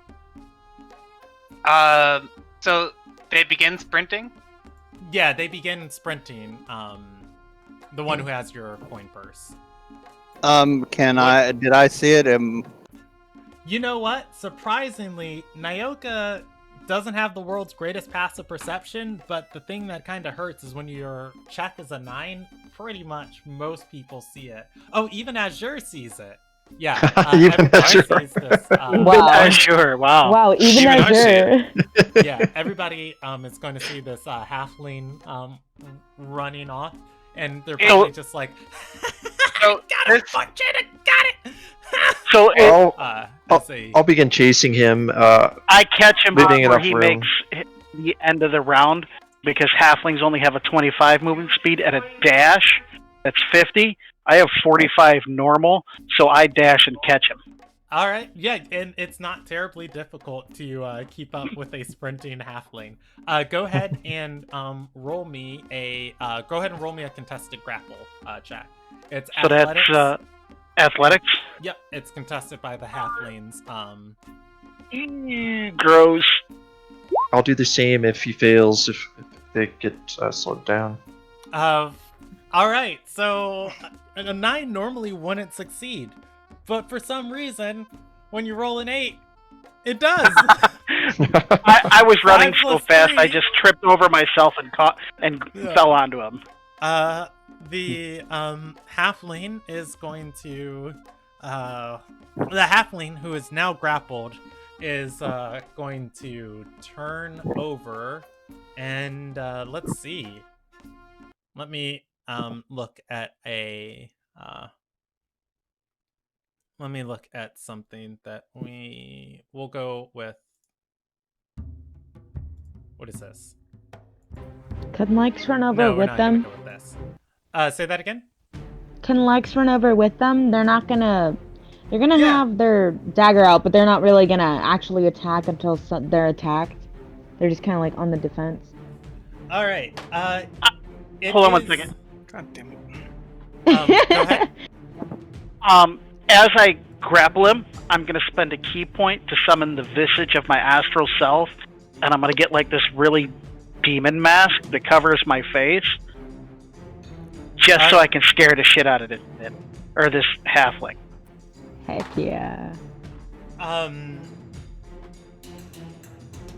right. So go ahead and roll me a intimidation check. I get to roll that with advantage because of this. No. It's just I'm giving this to you. The visage gives me advantage on intimidation okay. checks. Okay. Go ahead. Roll it. With And I get to use my wisdom. Go ahead and roll it then. At which point, the halfling, there are 5 of them in total, which you thought were children. But there is only, or rather, there are 5 of them in total, which you thought were children. But actually turning out to be a gang of halflings. At the summoning of Brahm's arms, the other 4 are going to scatter. The one you have pinned is going to turn over, pull out a short sword and say, "I'll fuck you up! You better get back, you god's curse! Demon arm!" I hit him. All right. Roll me initiative as you go to hit him. All right, so I have rolled this darn die, and I am switching dice. I have rolled a 3. I've rolled a 5, a 5, and now a 3 for initiative. All right. You go to hit him. He moves to stab you with his short sword. You have 1 with initiative. Roll me an attack roll. Where are the rest of us? The rest of you are watching in the street as Brahm has this halfling pinned down. I would be moving towards Brahm, seeing how he has things pretty much under control. Yeah. Do you want me to re-roll this attack? I already rolled. Brom because I decided to dash over it, but I'm not actually participating That's fine. yet. I'll take that. I'll take that roll from Brahm. The 26 hits. He's going to take 10 radiant damage. No, it's necrotic this time. Or necrotic. You guys can choose to go ahead and enter initiative if you want. It's not surprise or anything. You see Brahm summon his arms. The halfling whips out a short sword. Then they start going ham. You guys. It's just their one halfling, right? It is a halfling. Yes. Oh, okay. At which point, does he give up after the first punch? No. Okay, gonna do it again. All right, that is going to be 19 points of damage. At which point he is not bloodied, and that is it is your turn. You still have your bonus action. Do you want to do anything with your bonus? He still hasn't given up. I'm gonna do flurry of blows, and I'm gonna do it 2 more times. All right, go ahead and roll me 2 more attacks. He is bloodied, he is bloodied, but he is not dead yet. That said, that is your turn. He moves at a 5 in the initiative round, so I guess Asher, it's your turn. You see a halfling with Inaziah's coin pouch in one hand, a short sword in the other. I don't get to go. I got a 15. No, Azure got a 16. Oh, he did? Yeah, Oh, okay. We're at the 16 count of initiative. Azure, it is your turn. Shelby that got a 3 then. Azure's going to go ahead and punch the thing too. Okay. You're punching him. You can. Oh, go ahead. Well, it's with the gauntlet, I guess, but yeah.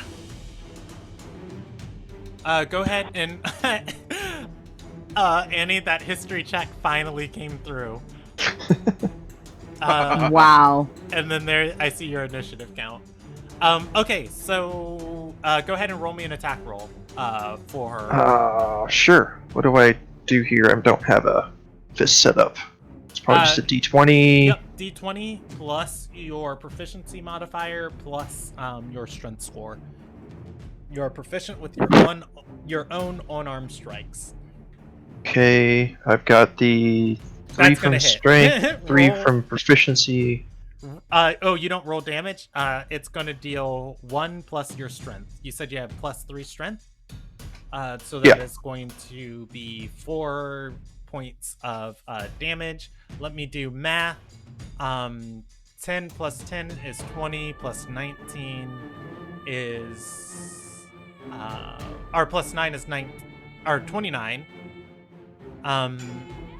Plus 7 is going to be 36. Plus 4 is going to be 40. He is still up. All right. All right, I'll do it again. That's a tough little bugger. He's got more HP than I do. All right, roll me your last attack. This halfling does not look like he is at all up 16 for much more of a beating. 16? That hits. Minimum. Well, yeah, your minimum damage is another 4. 4. He drops to 0. Is it lethal or non-lethal? Non-lethal. All right. There's your meal. Eat him. The halfling goes unconscious, and I don't know why he was stealing. That's why I punched him. I didn't want to kill him. I just wanted to punch him, knock him out. Because he stole because he's a thief. Lex is gonna go over to the unconscious guy and just pick up the money bag. Search him, see if he has any other money on him. Oh yeah, I should. So, Anaziah extends his hand for his money bag, Lex. Lex hands it over.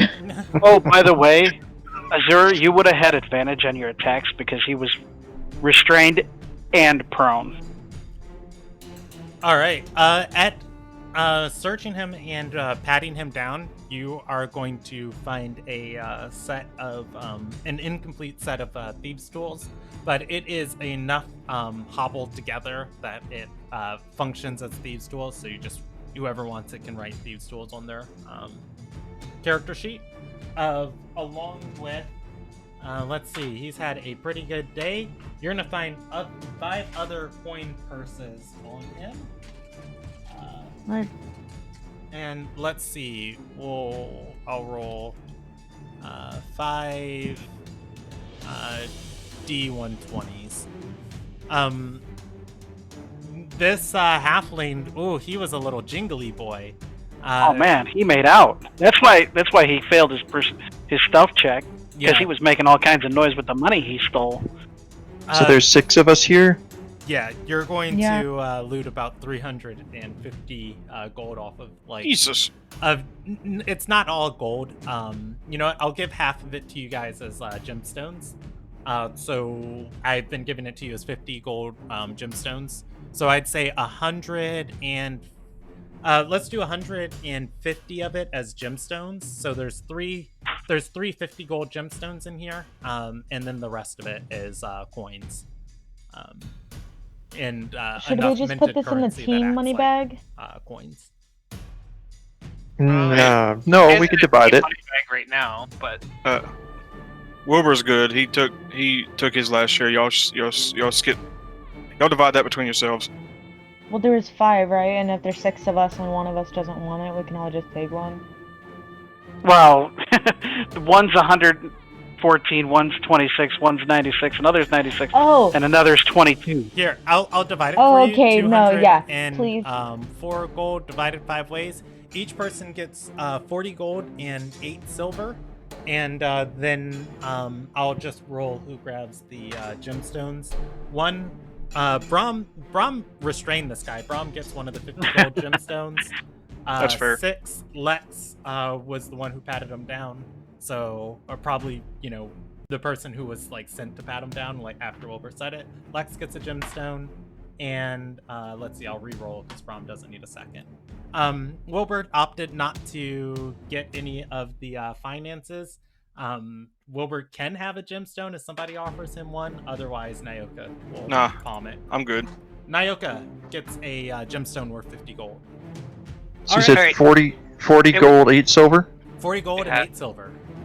Alright, I give 40 gold to Anaziah. There you go. Oh, sweet. Thank you for the loan. All right. Yeah. Thank otherwise, you for paying back that next day. Otherwise, you are able to move out of the southern flats into the. Other question. Not. What are we doing with the halfling that's unconscious? You can look along the street and just like looking along the path that winds up like the cliffside. There are like 4 more dead bodies. Like within sight of you guys, probably not further than 90 feet out in different directions of like a person lying over a stack of boxes, bleeding, another person hanging outside of a building, somebody who probably died of this plague or blight on the other side of the street, and then just above that there's somebody who's got a bottle on their lap and sitting deathly still. Might be dead. You don't see them breathing, but yeah. It's just another decoration for the street. I look up, I see the bodies just like up the path. I look back at the unconscious halfling. I look at Azure and go, "You sure you don't want to eat them?" Nobody can tell. He's got 4 friends that wanted him to be alive. Definitely sure. And they still are. He hasn't been tried. I haven't tried to, bring him back. So there are no trials here. There is a judicial system. How dare you? That was in character. That was in character, Brandon. Okay, that was in fair. character. What was that? There is no judicial system here. This halfling may be very well redeemable. You were perfectly happy to go after an innocent animal, but you won't feed yourself off a thief. Animals are not people. You hear Exactly. Nyoka. You hear Nyoka say, "A Jackie does what a Jackie does. I should have left him for dead." If you're too damn picky about who you eat, then why do you keep throwing us into dangerous situations trying to cover for you?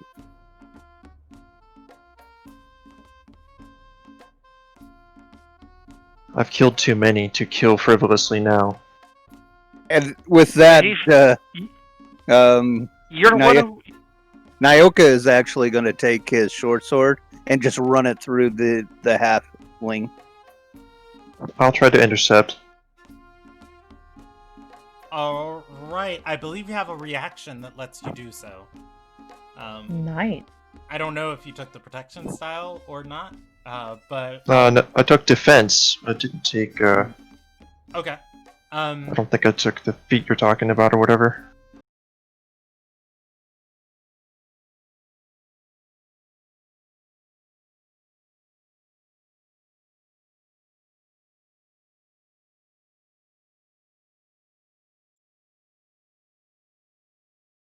Say it's going to be a contested grapple check to grab Nyoka's hand, otherwise the blade goes through.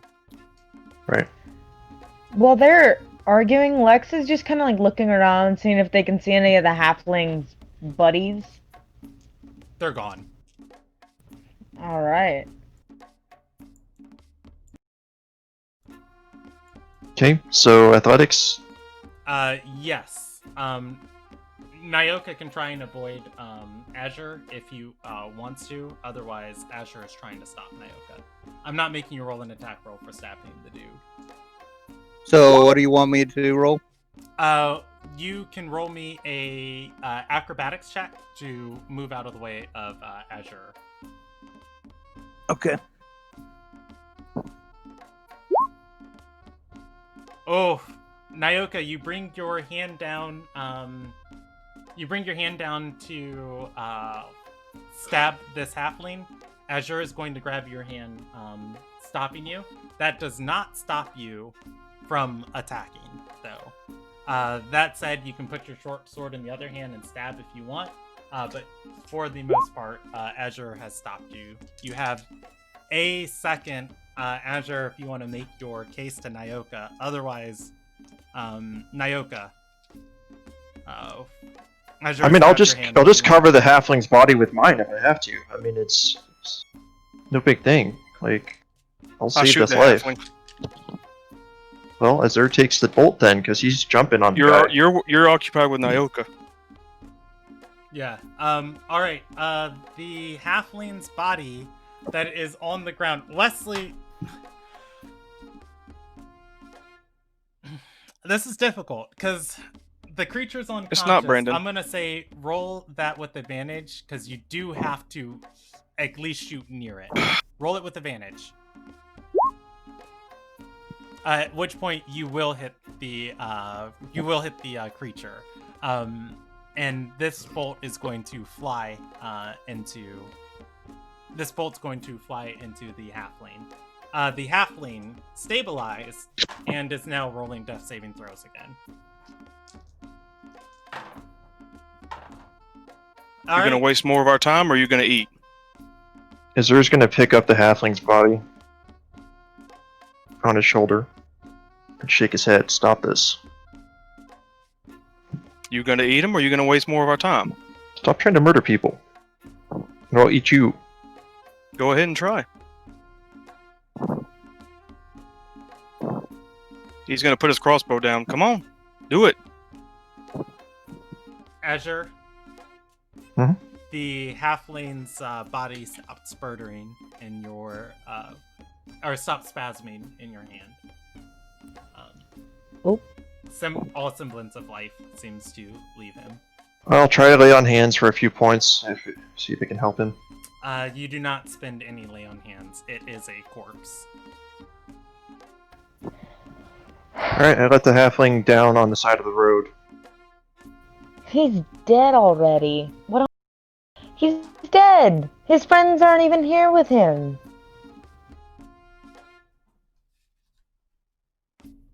Azur will say some words for him. All right. We'll Azure is able to. All right, we'll try the next one then. Yeah, whatever you want to say, you're welcome to.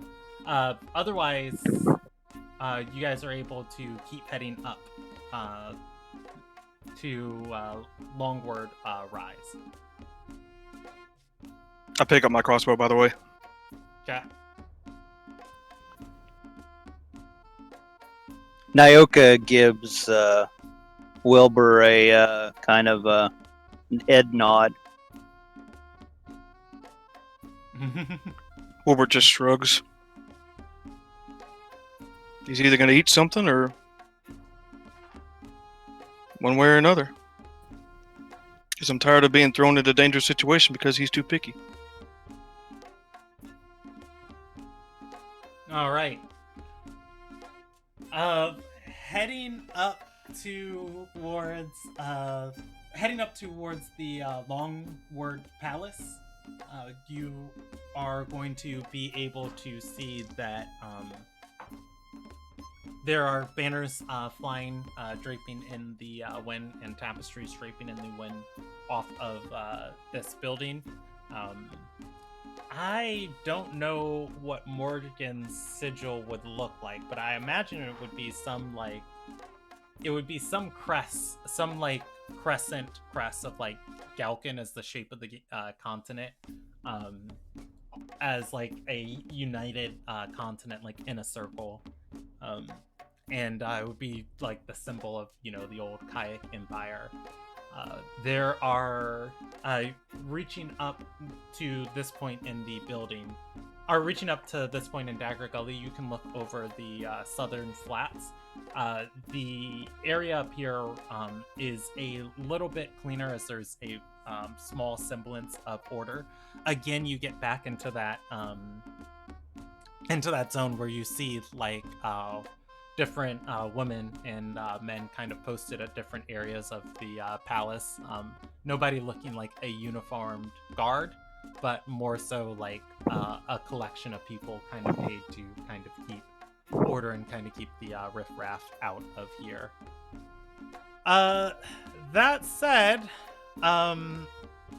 Rob, I did see your messages as far as how you're feeling right now. We do have about 20 more minutes of our session time. I'm wondering if I end the session here or if you guys want to step inside. Step inside, I guess. Yeah, let's have step time. inside. Yeah. Azura remains Rob, outside. if you don't want to control Morgan, I can handle the roleplay. How you feeling? I mean, I'm here. Okay. All right. So you have that information I sent you. For anything you need information for or you have a question about, just feel free to ask me. But yeah, well, use these last 20 minutes with a character introduction. So as you guys walk through the halls of, as you guys walk into this palace, I think at first, stepping outside of this palace, the first advisor is going to look at the lot of you and say, How does Forbiddance work with a public location? you would have to be let in by at least somebody who can let the people in, and the person standing outside here is going to kind of like stop the party as like they're walking in and say, hey, I don't believe I saw you on the ledger today to meet with Princess Darbahari. What gangs are you with? Or what organizations are you with? Should I say the name of my old gang? Nyoka steps forward and say, I know the blue lady. She will want to talk with me. And he says, tell her. She's gonna raise a hand to her mouth and say, you're the lizard folk? You're the damn lizard? You know what? Let me just roll a staticism. Uh-oh. That's She's his gonna say, official title. I tell some of the stories to the people I roll with over in the shores that Princess Darbahari tells about you. You just have to tell the one about getting that half orc out of the water with all of the skeletons attacking. That's not true, is it? It's not true, right? Yeah, he was a dumbass. She's going to chuckle and say, okay, and Princess Darbahari really did die? She's not making that up? Like, Well, it was a bad dungeon play, so I don't disagree with the blue lady. So, yeah. She's going to say, you know what? I know you don't have a meeting today, but like, this is gonna be too funny. This is gonna be great. Okay. Straighten up. We're going in to meet Princess Darbahari. Tell her I have the item that she requested. She's just going to tilt her head and say, okay. Do invite us in then. And she's gonna say, yes, follow me. she's going to break apart from the people she's with. Two of them are going to follow. She's going to say, "Hi, I'm. By the way, I'm Zalin. I am the advisor on religious theory to Princess Darbahari." And you guys looking at this lady, she's kind of looks like she really knows her way around with the sword. Pretty well equipped as far as like the rapier at her side. Definitely seems like it's seen some use. Whatever religious theory this lady's providing, it might just be say hello to the gatekeeper. It's called the Crusades, Brandon. There were like 7 of them. Yeah. At which point, Zalin is going to step inside of the cathedral. The sound of flowing waters, as you guys can, as the halls leading up to the altar, where normally you would expect like an altar. Instead, you're going to see a throne. Several women around the throne, and sitting upon it, you are going to see a woman overlooking a ledger. And I should probably invite Rob to this game, but that's fine. I'll invite him later. At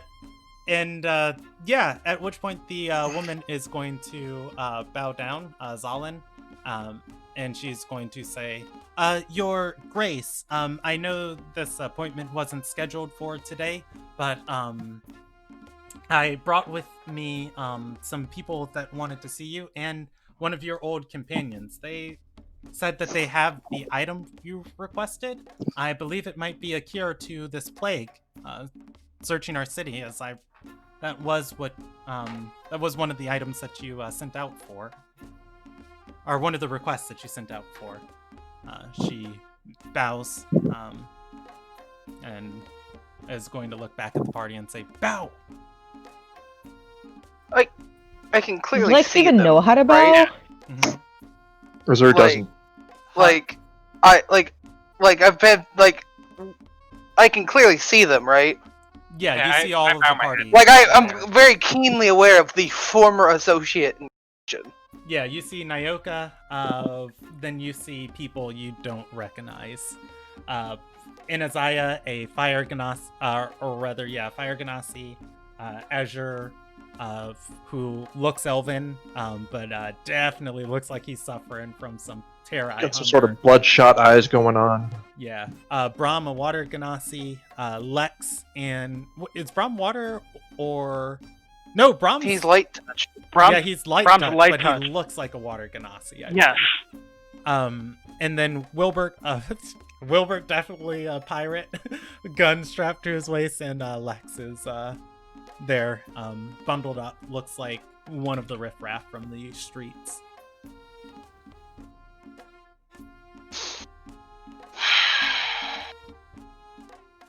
Looks like to the left, scans over to the right, scans back over to the left, looks at Nyoka. I thought you were dead. Nah, I'm still sniffing. It's been 12 years. Why? Why did you bring me something I didn't ask for? You sent me on a quest, and I didn't send you on a quest. hand him the straightest stick that I got, and I set it down at her feet. I feel like I want to make a history check if I could make rolls.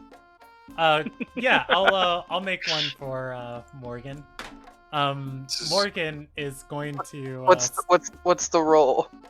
I'll make it as a history check for you. Morgan's going to stop and think, and it's just like, it's a what's her intelligence? It's going to be a 15, and it's Morgan... at least a 16 then. I knew I had a +1 to my intelligence back in the day. I don't remember if I was proficient in history. Okay, well, the roll was a 13. I was assuming she had like a +2. But yeah, Morgan's gonna remember last time she talked to Nyoka, it was a long string of expletives. Did you ask anything during that? Question mark? stares at the stick for a moment. Oh.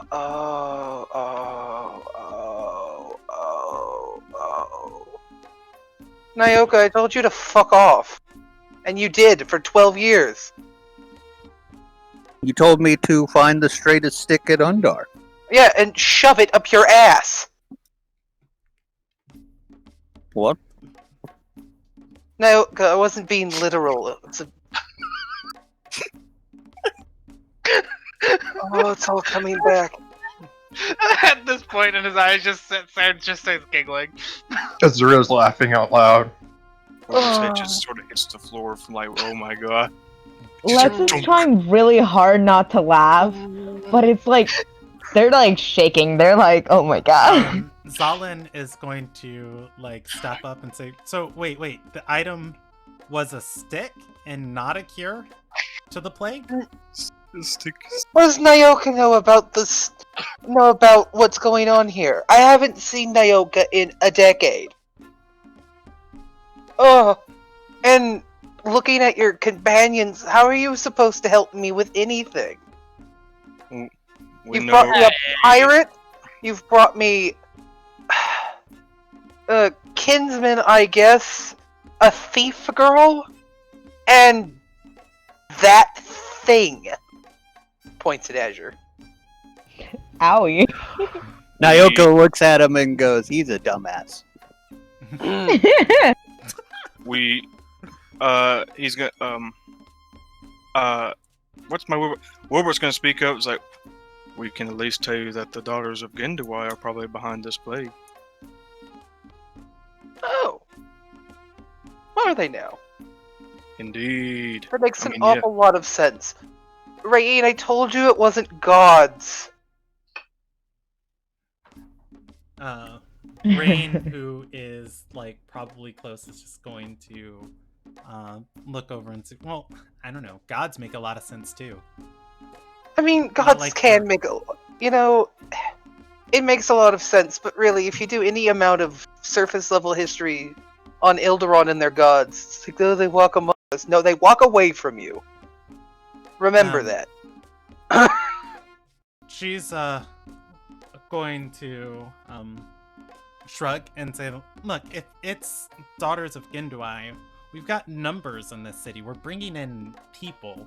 Every time we cure somebody, they infect, they curse 5 more people than we're able to cure. If they were other people just like us, I mean, there'd have to be some limit to their magic, even if they were great, amazing arcanists of, on renowned potential. They still can't, at this rate, keep up with the amount of resources we're pouring into this." Well, they I mean, that makes a lot of sense.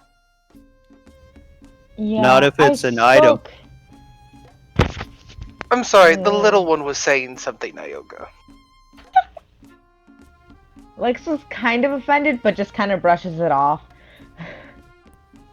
I spoke with of the Sisterhood, and they apparently have a lot more numbers than we thought.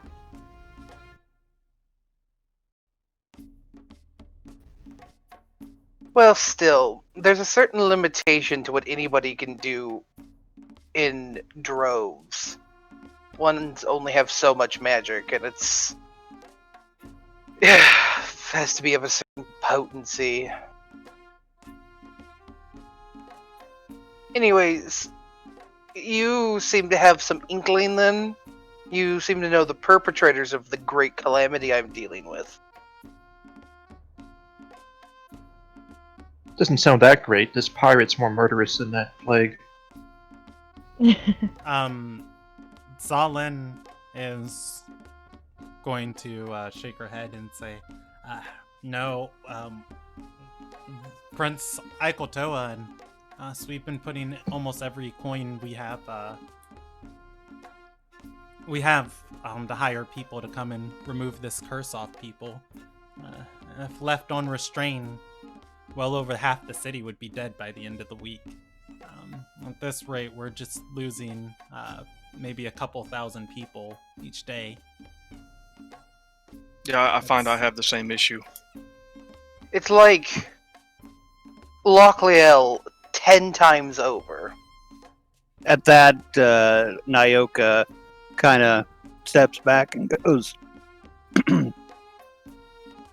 then we should probably go on the offensive. Yes, but the problem is I don't know where to go on the offensive. I know Well- that this disease is magical. I don't know quite how it spreads. Even though now I possibly know who's spreading it. When did it start? What, been a couple days? Yeah, it's been about 4 days, maybe 5. About We have- 4 or 5 days ago. Or no, it's been a week. It's been a week. I'm sorry. Oh, I'm it's been a sorry. week. Yeah. An Ilderon week or a normal week? An Ilderon week. It's been a 10-day. We have a means that you can get in contact with the Daughters of Gendawai. How long has Tyethel or whatever Tyethel had the necklace? Do we know? Been less than a week. Yeah, less than a week. That could That be a was- cause of it as well. That was. Yeah. Oh, go ahead. Do I know anything about his recent hauls? So, does Brahm say that out loud? No, this is me asking you. Okay. Oh, okay. Yeah. As far as like what Morgan knows, the gossip of Dagger Gully is pretty much what's in that document. Where I feel like Morgan has suspicion of like each of the other princes and princesses, but nothing really. I mean, I hate determined. Tyethel. Yeah. I would say no, though, because if it started from him, he'd probably either already be dead or that'd be the epicenter. Yeah. As far as that information for Brahm, yeah, he's only had this for a few weeks. You guys had insider knowledge from Simmer that vault was open and Tyethel was sending more people to try and get stuff from it because that one was really dangerous and people kept dying. Yeah, and then we got the information from the guy in the tomb. Yeah, that it was Tyethel had it. Yeah, and that's what I'm saying. Like the timeline doesn't line up. That's only Okay. Yeah, just been a couple days. That's information you have as a player and a character. Okay, yeah, I can't find my notes. All good. We have a way to perhaps flush out the cult. We have insider information. Okay. Lex kind of And- leans over to Wilbur and's like, I should probably contact them tonight, right? And I'm going to whisper back. It's like, well, not until we have backup. Okay. I'm going to point to Lex. They're trying to recruit her. Why?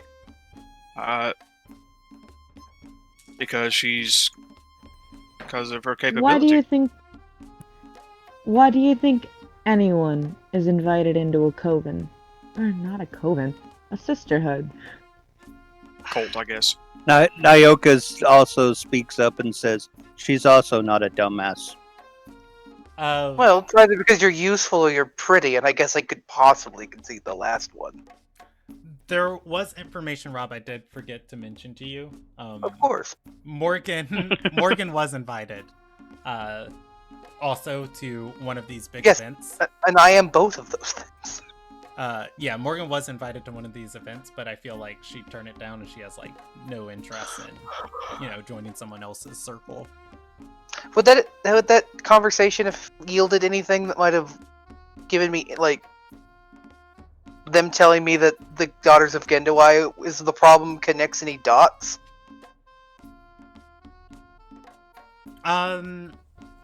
Yeah, I feel like if Morgan was at these events, it's pretty like it's not selective, but like it's kind of like an Amway meeting of just like, oh, what is this? Oh, what is this? By the way, who is in love with some demons? And it's like, I'm out. Just like Morgan probably wouldn't know the insides and outs of this. She was probably in the same phase as like the shield hand of like, ooh, I don't like this, I'm gone.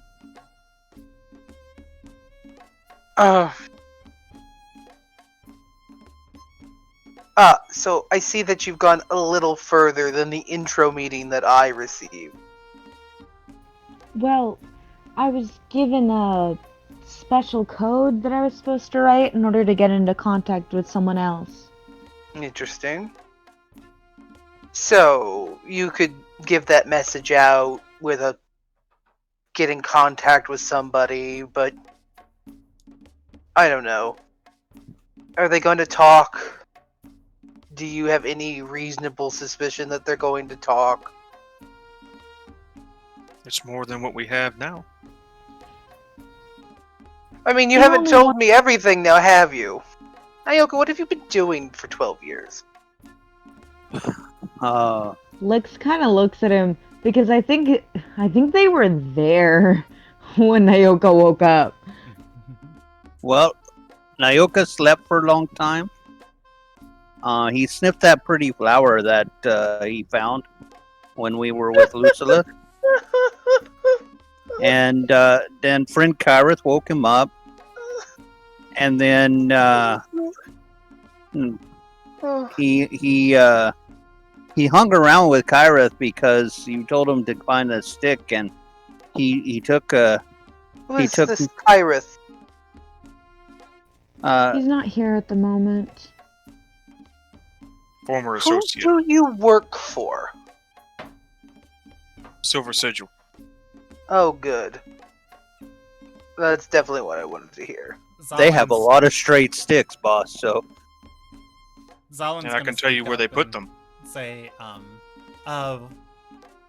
Princess, it's some of our informants from Tydethel's groups. Tydethel's hired not only Arcanists from the Maphis University, but also the Silver Sigil to come in and help out with removing this curse. Well, I'm not surprised that he would do that. We'd all like a home that's curse-free. It's just... You know, I didn't think I'd have to listen to all of the past organizations that have wanted me to join them in one day. Fortunately, the person in charge of this area doesn't really care. It's the Silver Sigil, they don't care. It's kind of a defining philosophy. I found that out the hard way, yes. And Nayoka looks at Morgan and says, "Oh, boss, and I got invited into the sigil, so if you need something from there." I mean, I live in Dagger Gully now, Nayoka. If I wanted to speak to criminals, I don't have to go far. Zalin is going to say, "Hey, I'm sorry, an advisor Zalin. of high faith." Yes, you are. I count as a criminal, so it's fine. Ezra is shaking his head pretty hard now. He's just laughing to himself. So you work with the Sigil. Mm-hmm. I imagine that this isn't your first assignment. They don't just let anybody come deal with us. So, what do you know? We're actually not on an assignment. Okay. What have you been doing? What we know is directly proportionate to what you're offering. We can discuss payment. I know information costs things. Okay. So what is going to be, I guess, an opening volley of sorts to get your lips loosened? The problem is I don't know how useful your information is going to be. We have a reason that we have I a common enemy.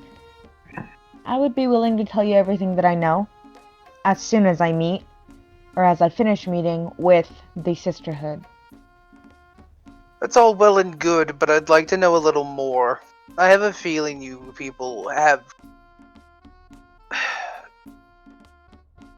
We also know that that one of the princes owns a cursed artifact. Tydethel's entire job is to loot my ancestry. Yes. Well, we met someone from those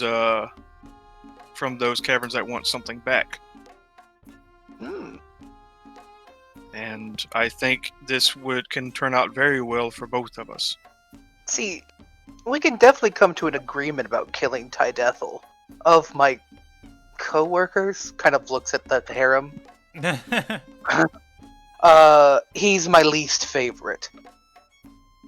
We just need something off his neck. You can have the rest. No, that's fine. I'd like to finish him. He wants to. He's hungry and he's picky. Now he wants to eat. I just want it noted. I'm does. purposely Lex hasn't ignoring really anything gotten Azure involved with the says. whole eat people thing, but it's very obvious that Lex just wants him to eat and get it over with. Look, I don't care what you do to Tydethel. If it is going to eat him, make sure that you clean it up. We offer cleaning services. Might not even charge extra. Oh, I don't need an undead Tydethel. He's already rot enough as it is. Fair.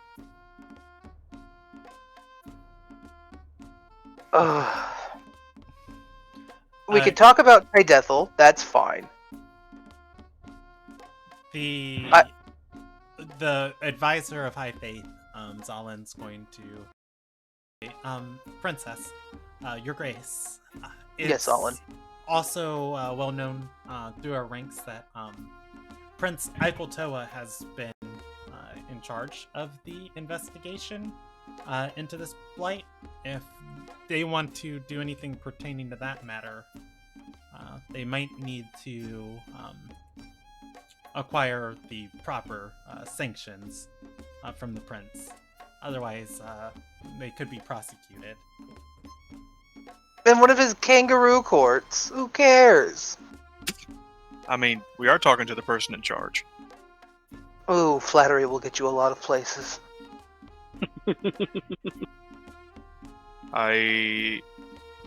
You're familiar with the Ironwind Pirates, right? I've known a few of them.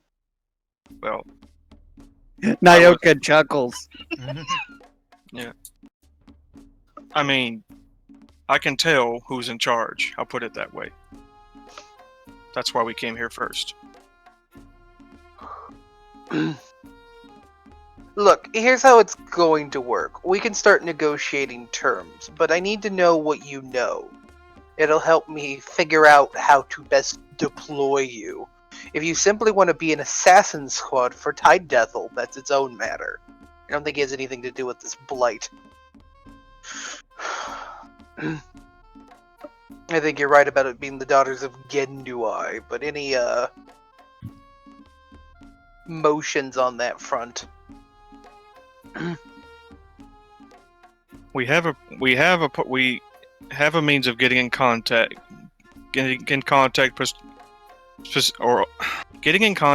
possibly implanting someone into the Daughters of Genduai. She has the passphrase, and they're waiting for her signal. Okay. We also know specifically we had one of them at the Silver Sigil that told us they're going to exact their beautiful work, air quotes, on Dagger Gully. Mm-hmm. And that was yesterday. And thankfully we didn't kill her, because I think that's what she wanted. I don't know if I know anything about that. I should have killed her, because that's what she wanted me to do. Zolan, actually, wait. Who would be my like fixer? The fixer, your advisor of High Faith. You're like Morgan's reign is from the cathedral and church of the city. Zalin would go out and preach to the masses, which, sometimes preaching involves dragging people by the hair, to the place they need to be at. I like this person already. Zolan, do we have anywhere that we could arrange a clandestine meeting that might involve, I don't know, tying somebody upside down and asking them a bunch of pointed questions? She's gonna say, well, if we're not paying if we're not paying the tariffs for one of Ikotoa's permits, we'd probably have to do it in another territory so we don't draw any suspicion to ourselves. The Iron Wind have been kind of hold to themselves. Maybe down in the Oasis shores, we could find a place on the docks, organize something in the shadows. If any of us get caught, hopefully Ikotoa will go after the pirates instead. I left on good standing with the Iron Winds. Like I said, the problem is the infighting. Honestly speaking, I think if we asked, we could get something from Baldery, but it's just a matter of what we're doing there is the problem. Also, frankly, I don't want to ask about this. And to put it simply, it's because you want me to arrange a place for you to interrogate a crazed female death cult in the lands of a crazed female pirate crew. They're not so crazy once you sort of get to know them. I'm just saying from recruiting standpoints, there's probably a lot of space in the middle of that Venn diagram. There's a lot of upward mobility, I'll tell you that much. Nyoka leans over to Morgan and says, he likes them crazier than you do, boss. That is my weakness. We could arrange a place, and then you could deliver your message, and then we could go from there.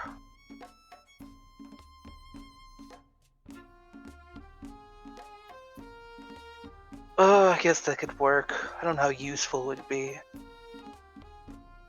Well, it sounds like we've established a means. Now we're just we're just waiting to formalize the agreement. Well, part of the problem is what are we all agreeing to?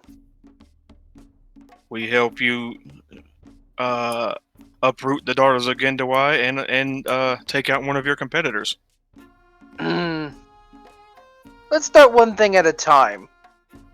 I'll pay you for this interrogation. And if it yields anything worthwhile, perhaps we'll talk about Tydethel. Does seem to be the bigger of the two problems. Makes sense. There's no point in me getting rid of Tydethel and taking over the Southern Flats if they're all going to rot to death. Also, I'd like you to prove your worth before I start giving you too much work. Oh no. I hope we're not getting out of character. We're getting paid on our competency. Oof. I'm sorry to tell you that you've come here on Nyoka's recommendation. You have a lot to prove. As Zolan most likely told you when she excitedly came in here to bring you to me. He's cost me at least 500 gold and my life once. Well, 500 gold? I haven't cost you 500 gold. Well, Zalin, that's in character. Zalin starts snickering. Naoka, if you'd like, I'll help you put the stick up your ass as part of your redemption for trying what you did earlier today. Oh, hush. Zolan, is Zolan capable of magic, or is she just like chipper, pretty, and good with a sword? Let's see. Competence. Chipper with a sword. You know what? You think you would want to hire a cleric as your advisor of the High Faith, but she doesn't seem to have a lick of magical talent. But maybe that's not where religion lies. Maybe it's in the heart, with the same place her sword is. This is the word according to Dagger Gully. do we have anybody with divine magical potential that we can call on, Zolan? Yeah, Zolan's going to think and say, well, we've got a lot of our, anybody with divine potential, a lot of them are out helping our stations. We got them working day and night purifying food and water. Anybody that we can spare that can keep their mouth shut? And she's gonna say, I think we lost 4 stations in the flats. We lost 4 stations in the flats yesterday. Some of our casters made it out alive, so they're not deployed. I suppose we can get one of them on it. What Nayoka interrupts and goes, I learned some things from the sigil. What sort of magic are you looking for? Zone of Truth. We're going to do an Elilnagian interrogation by way of Galkin. I like to call it. I call it the Darbahari method because, if anything, it reflects my brother's marriage. Oh. No, Nayoka can't do that, but Nayoka can do this, and he throws out a. I can do that. Next to Azure, he throws out a tentacle. But it's not a. It's not. I'm telling you that, Brandon, so you know what it is. Yeah. But it's basically a copy of a spectral person that looks like Nayoka, and he's good. standing right next to Azure. 2 of them. Anyways, okay, Zolin. Try and arrange something in the. Can we arrange anything in the Southern Flats? She is going to say, well, we definitely can, but it's going to be a lot more populated.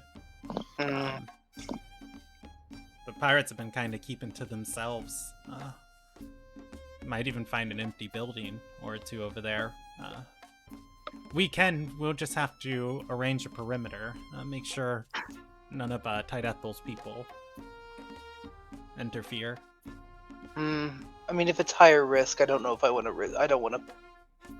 Know if I want to do it. It just would be more beneficial if things south. Than if we're going to start working against him to get, Michael Toa to give him some. For the sake of being thorough, I'm sure you know of. Well, we were told that these cultists specialize in mind magic. Maybe you have more experience in that than we do? No, I'm a druid. Oh. Not an arcanist. Well, I that's can a freebie. cure your mind. I'm quite adept at that. Zolin is going to speak up and say, if boss, or Princess, Your Grace, I know it might not, you don't like the idea of it, but purifying the food and the water isn't stopping the spread of this blight. Maybe we could shut down a couple of the stations and we can use that coin to please Ikotoa. That'll give us a little bit more freedom.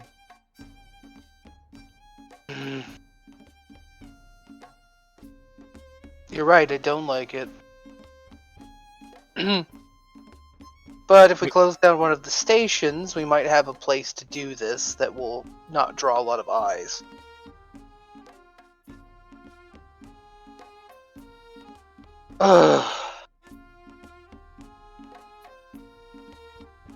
I wonder if they're immune to their own plague. Do you plan to make them eat one of the people that are sick? If it gets them to talk. We're not sure how it spreads, that's kind of the problem. To be fair, I've argued that our stations are mostly for PR regardless. Expensive PR. It's a magical rot. I highly doubt purifying the water and the food is going to keep it out of it. but it at least shows the people that we care.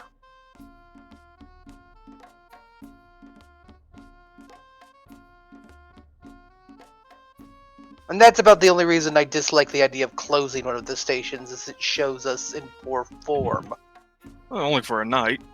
But if this starts gaining us a solution, I'll gain much more in the fact that I fixed the problem. What do you think the best station to close is, Zolan? She's gonna speak up and say, "Oh, Tandis, we can stop paying him immediately. I hate him." Like your method of selection there. We're a very efficient organization, but we are quite a petty one. I'm used to the petty. The efficient I'm getting used to. I've spent a long time getting used to the idea that my comrades can be useful. When you say you're getting used to petty, Brom just kind of, or efficient, Brom just kind of chuckles. That's the first noise he's made the entire time. Oh. Okay, Zolan, I think what we can do is we don't necessarily have to stop paying for the... Wait, so would that be like the property owner, or would that be like the person that, like the cleric?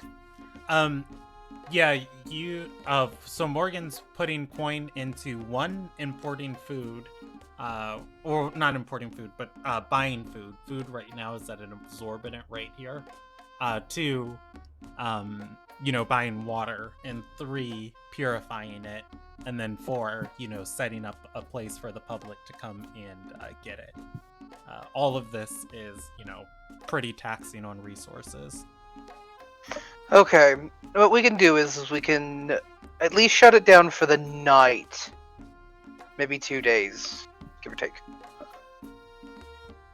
We can arrange then for your meeting to go there.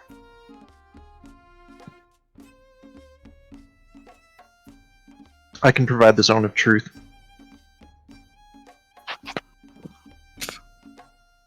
Huh. What do you know? It has use.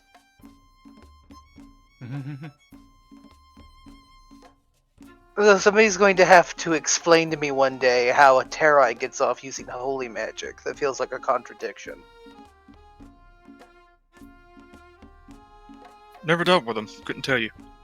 Well, if he can provide the zone of truth, I'll still want at least somebody there to do the verification. Maybe a backup zone? Well, if anything, somebody just to prove that you didn't scam me. Though yes, I probably would prefer to, the more I think about it, the more I hate the idea of trusting the Terrai. Zolan, we definitely need a cleric. She's gonna say, "I'm on it, boss. I'll find somebody and I'll send a group down, letting Tandis know to pack his shit up for the night." Also, can you provide that address? They'll need it to deliver their message. She'll nod. At some point, she should be kind of taking note of this, but for the most part, she's got it memorized. I trust Zolan. Brahma's gonna nudge Anaziah and ask him if he heard her Morgan correctly say that Morgan was a druid. Yeah, I heard her say that. Can't you guys use a spell that gives like food that is enough sustenance for a whole day? Yes, but Are you saying this out loud? Yes, absolutely. But that's what they're saying. They tried cleansing it. So if clean food is getting tainted anyway, if that is how it's spreading, which we don't know, right? Do you know how many people live in Dagger Gully? Okay, but how much of those berries can you make in one spell?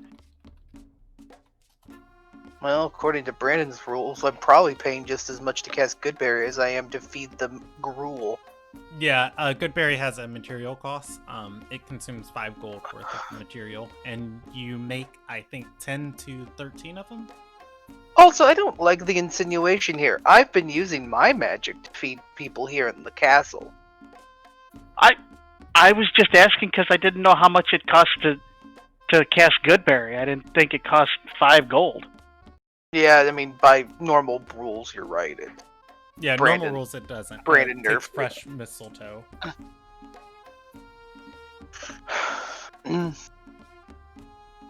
There are spells that do create food in water.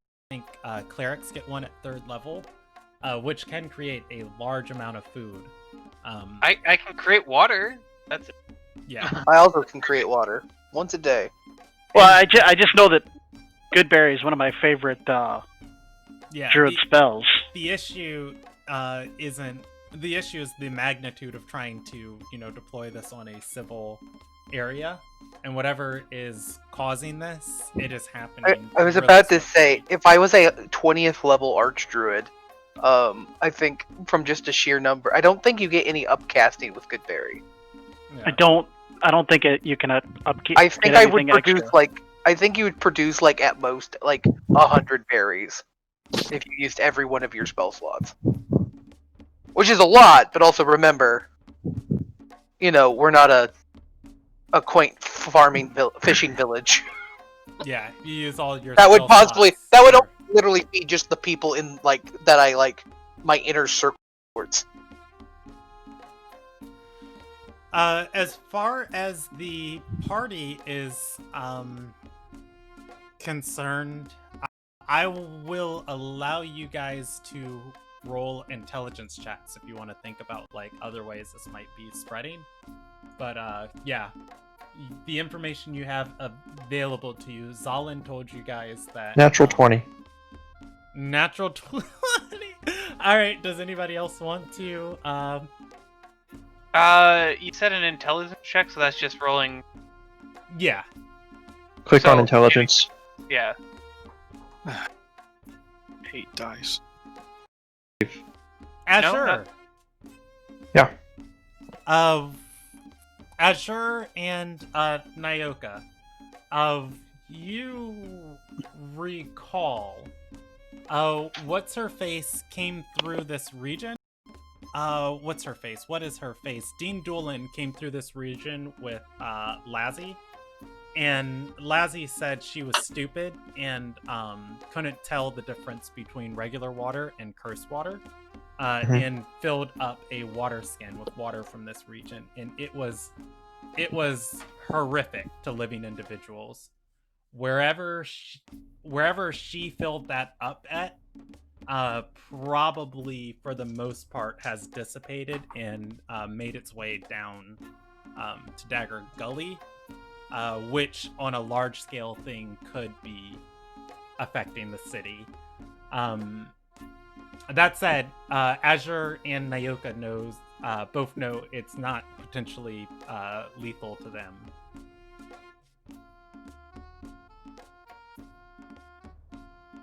Everybody else didn't roll high enough for the check. Rom didn't roll because he doesn't think he's smart enough to remember this stuff.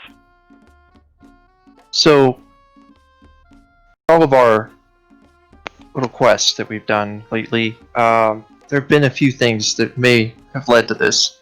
Is Dagger Gully down river to From that swamp.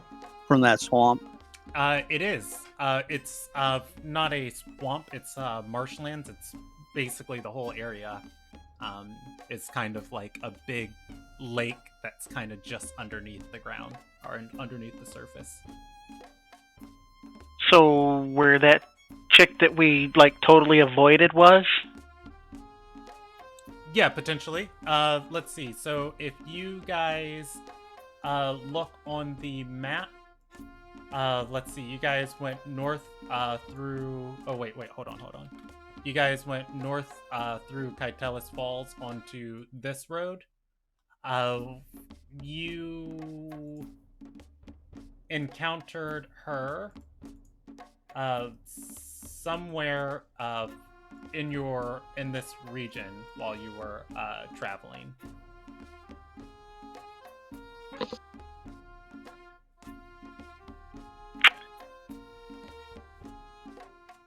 Oh, and by the way, for everybody listening in Discord, I drew on the right side of the map, of the regional map.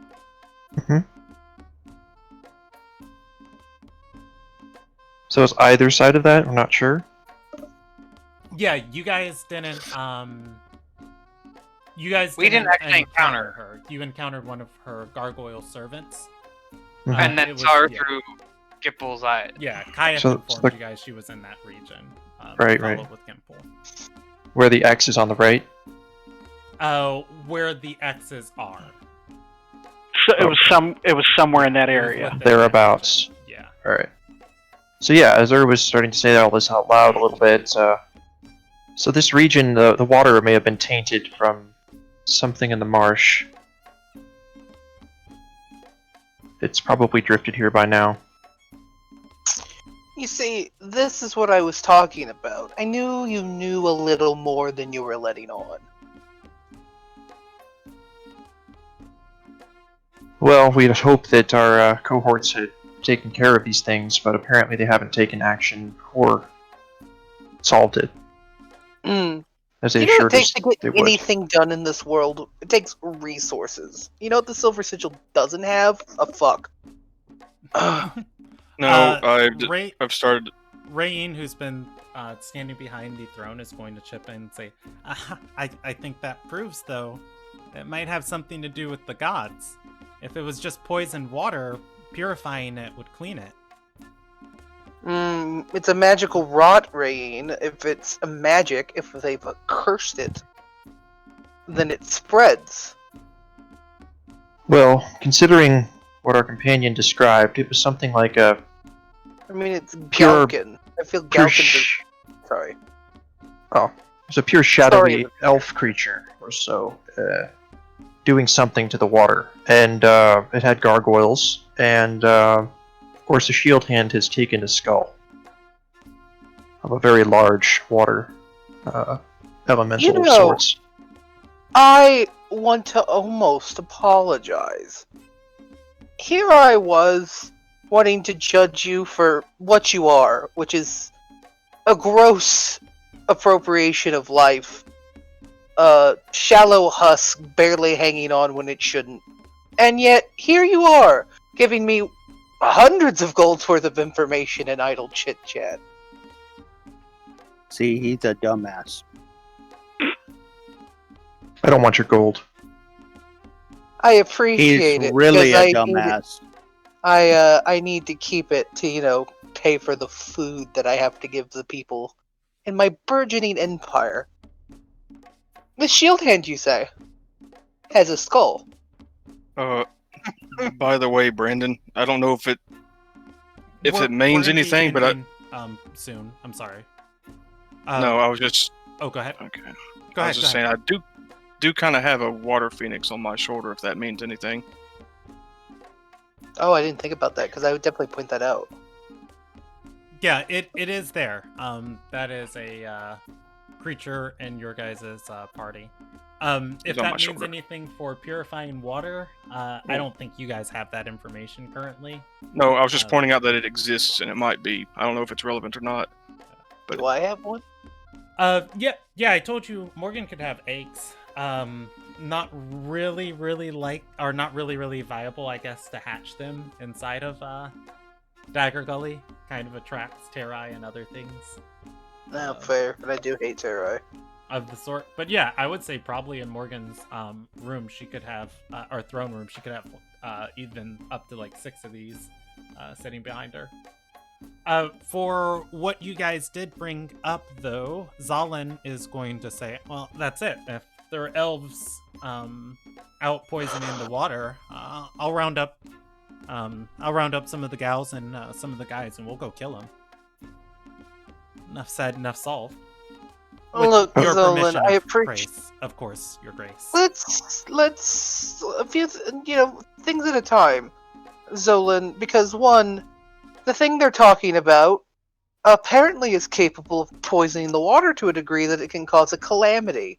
And while you're very capable and adorable, I don't know if you're fit for that kind of work. What about the Lucifer shield is out hand? there.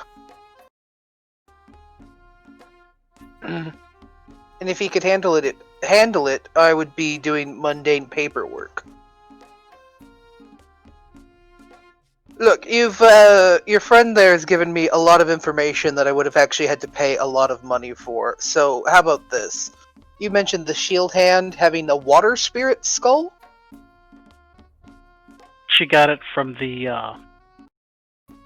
in Low Lakes when she tried to recruit the Stonehearts or whatever they're called. Ugh, dreadful creatures. They're not so bad. They tried to take over my home. From what we've seen, they just want to be left alone to pursue their own artful expressions. Well, then I'm glad that they found somewhere to go rot after, the taking over my home thing.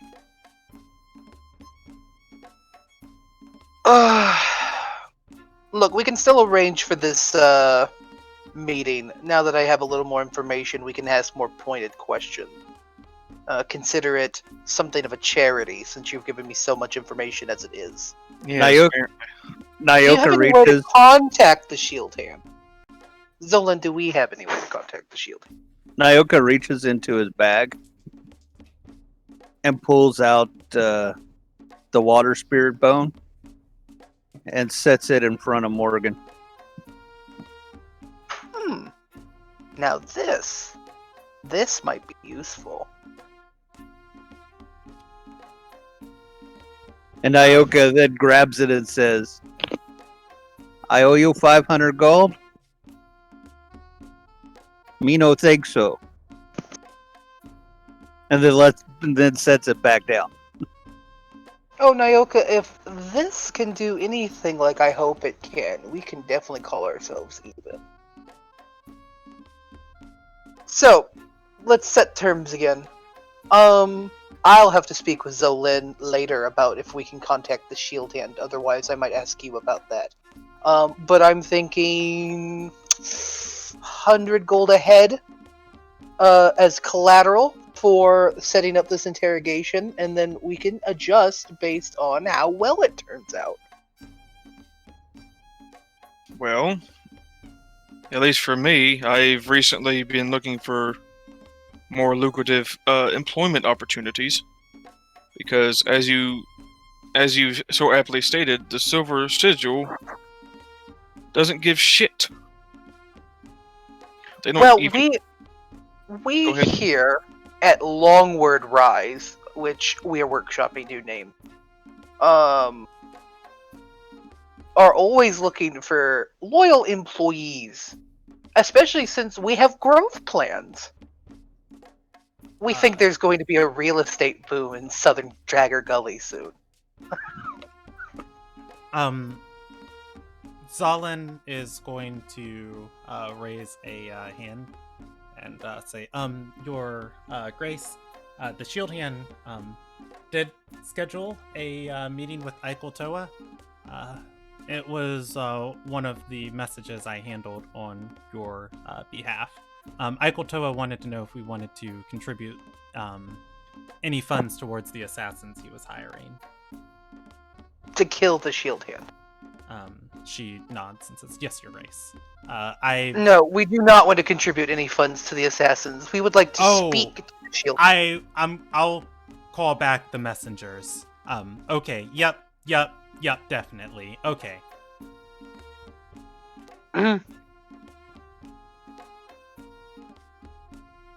On the off chance that this bone fragment doesn't do what the skull does. Also, it never hurts to have friends in high places. Indeed. We can talk about further employment as you prove yourself worthwhile. Given what we've suggested with this interrogation with Tydethel, like I said, I will have a lot of openings to fill in the near future if you're successful. Also, you're a pirate, so I have pirate friends, so... How about we end there, and we pick up your next session? Sounds good. All right. You guys are in Dagger Gully. There is an encounter table for every part of this every part of the city. When you said you were rolling, I was just like, "There's a get mug die. He has a get mug die." There is a gig mug die. Congratulations, you guys saved your coin purse for the first time. And also too, just general goodness on progressing the story. I'm gonna give you guys a major tick of story inspiration for Anaralis. I'm going to give you guys a major tick of inspiration for, or not inspiration, of story for getting to Dagger Gully and starting to understand that there is that the town is cursed. And there were some very between the gap stuff that I'll talk about off the stream. And then finally, I'm going to give you guys also a bit of inspiration for stuff that, I gotta say, I always expect less of you guys, so that way I'm not disappointed when things happen. And I told Rob, I was like, they're probably not going to remember the lady in the swamp that they fought. And with a little bit of prompting, you guys did remember the lady in the swamp you fought. So... I was trying to remember her the whole time because I knew I remember she was doing something with the water. That's why I brought up the food. I will eat my words on that. So 3 ticks of major inspiration, 2100 1 tick of minor experience. I'm gonna say 2000 and 450 experience for tonight. And I'm not even gonna bother doing the math calculation for that thief. I'm just gonna say 100 additional combat experience if everybody's comfortable with that. Yeah, that's fair. Yeah. So 2550? 2650. 2550, 2550, 2550 for tonight. And I'm going to give inspiration to... I don't know. Whenever I think of like 3 people I want to give inspiration to, I think of Lex, Azure, and Wilbert, all for really good roleplay tonight, and sticking to decisions that were like in character for them. Rather than giving out inspiration, how do you guys feel about a bonus 400 experience? Fair enough. Okay, Sure. 400 experience for everybody for really good roleplay tonight. So in total, 2,950 for tonight. Fair enough. And this is going to be your guys' second milestone? Yes. Yeah, I'm gonna put you at a second milestone. I need you guys at certain levels when you hit stuff, and yeah, you guys are very close to the next point, big point of the story. All right. Power. Our next session is going to be on the 31st of October. It's a spookathon. Okay, I'll make sure it's super scary. All right. Good session, everybody, and everyone else who was watching. Thank you so much for watching. That is where I'm going to end the stream and broadcast. Good night. Bye. Good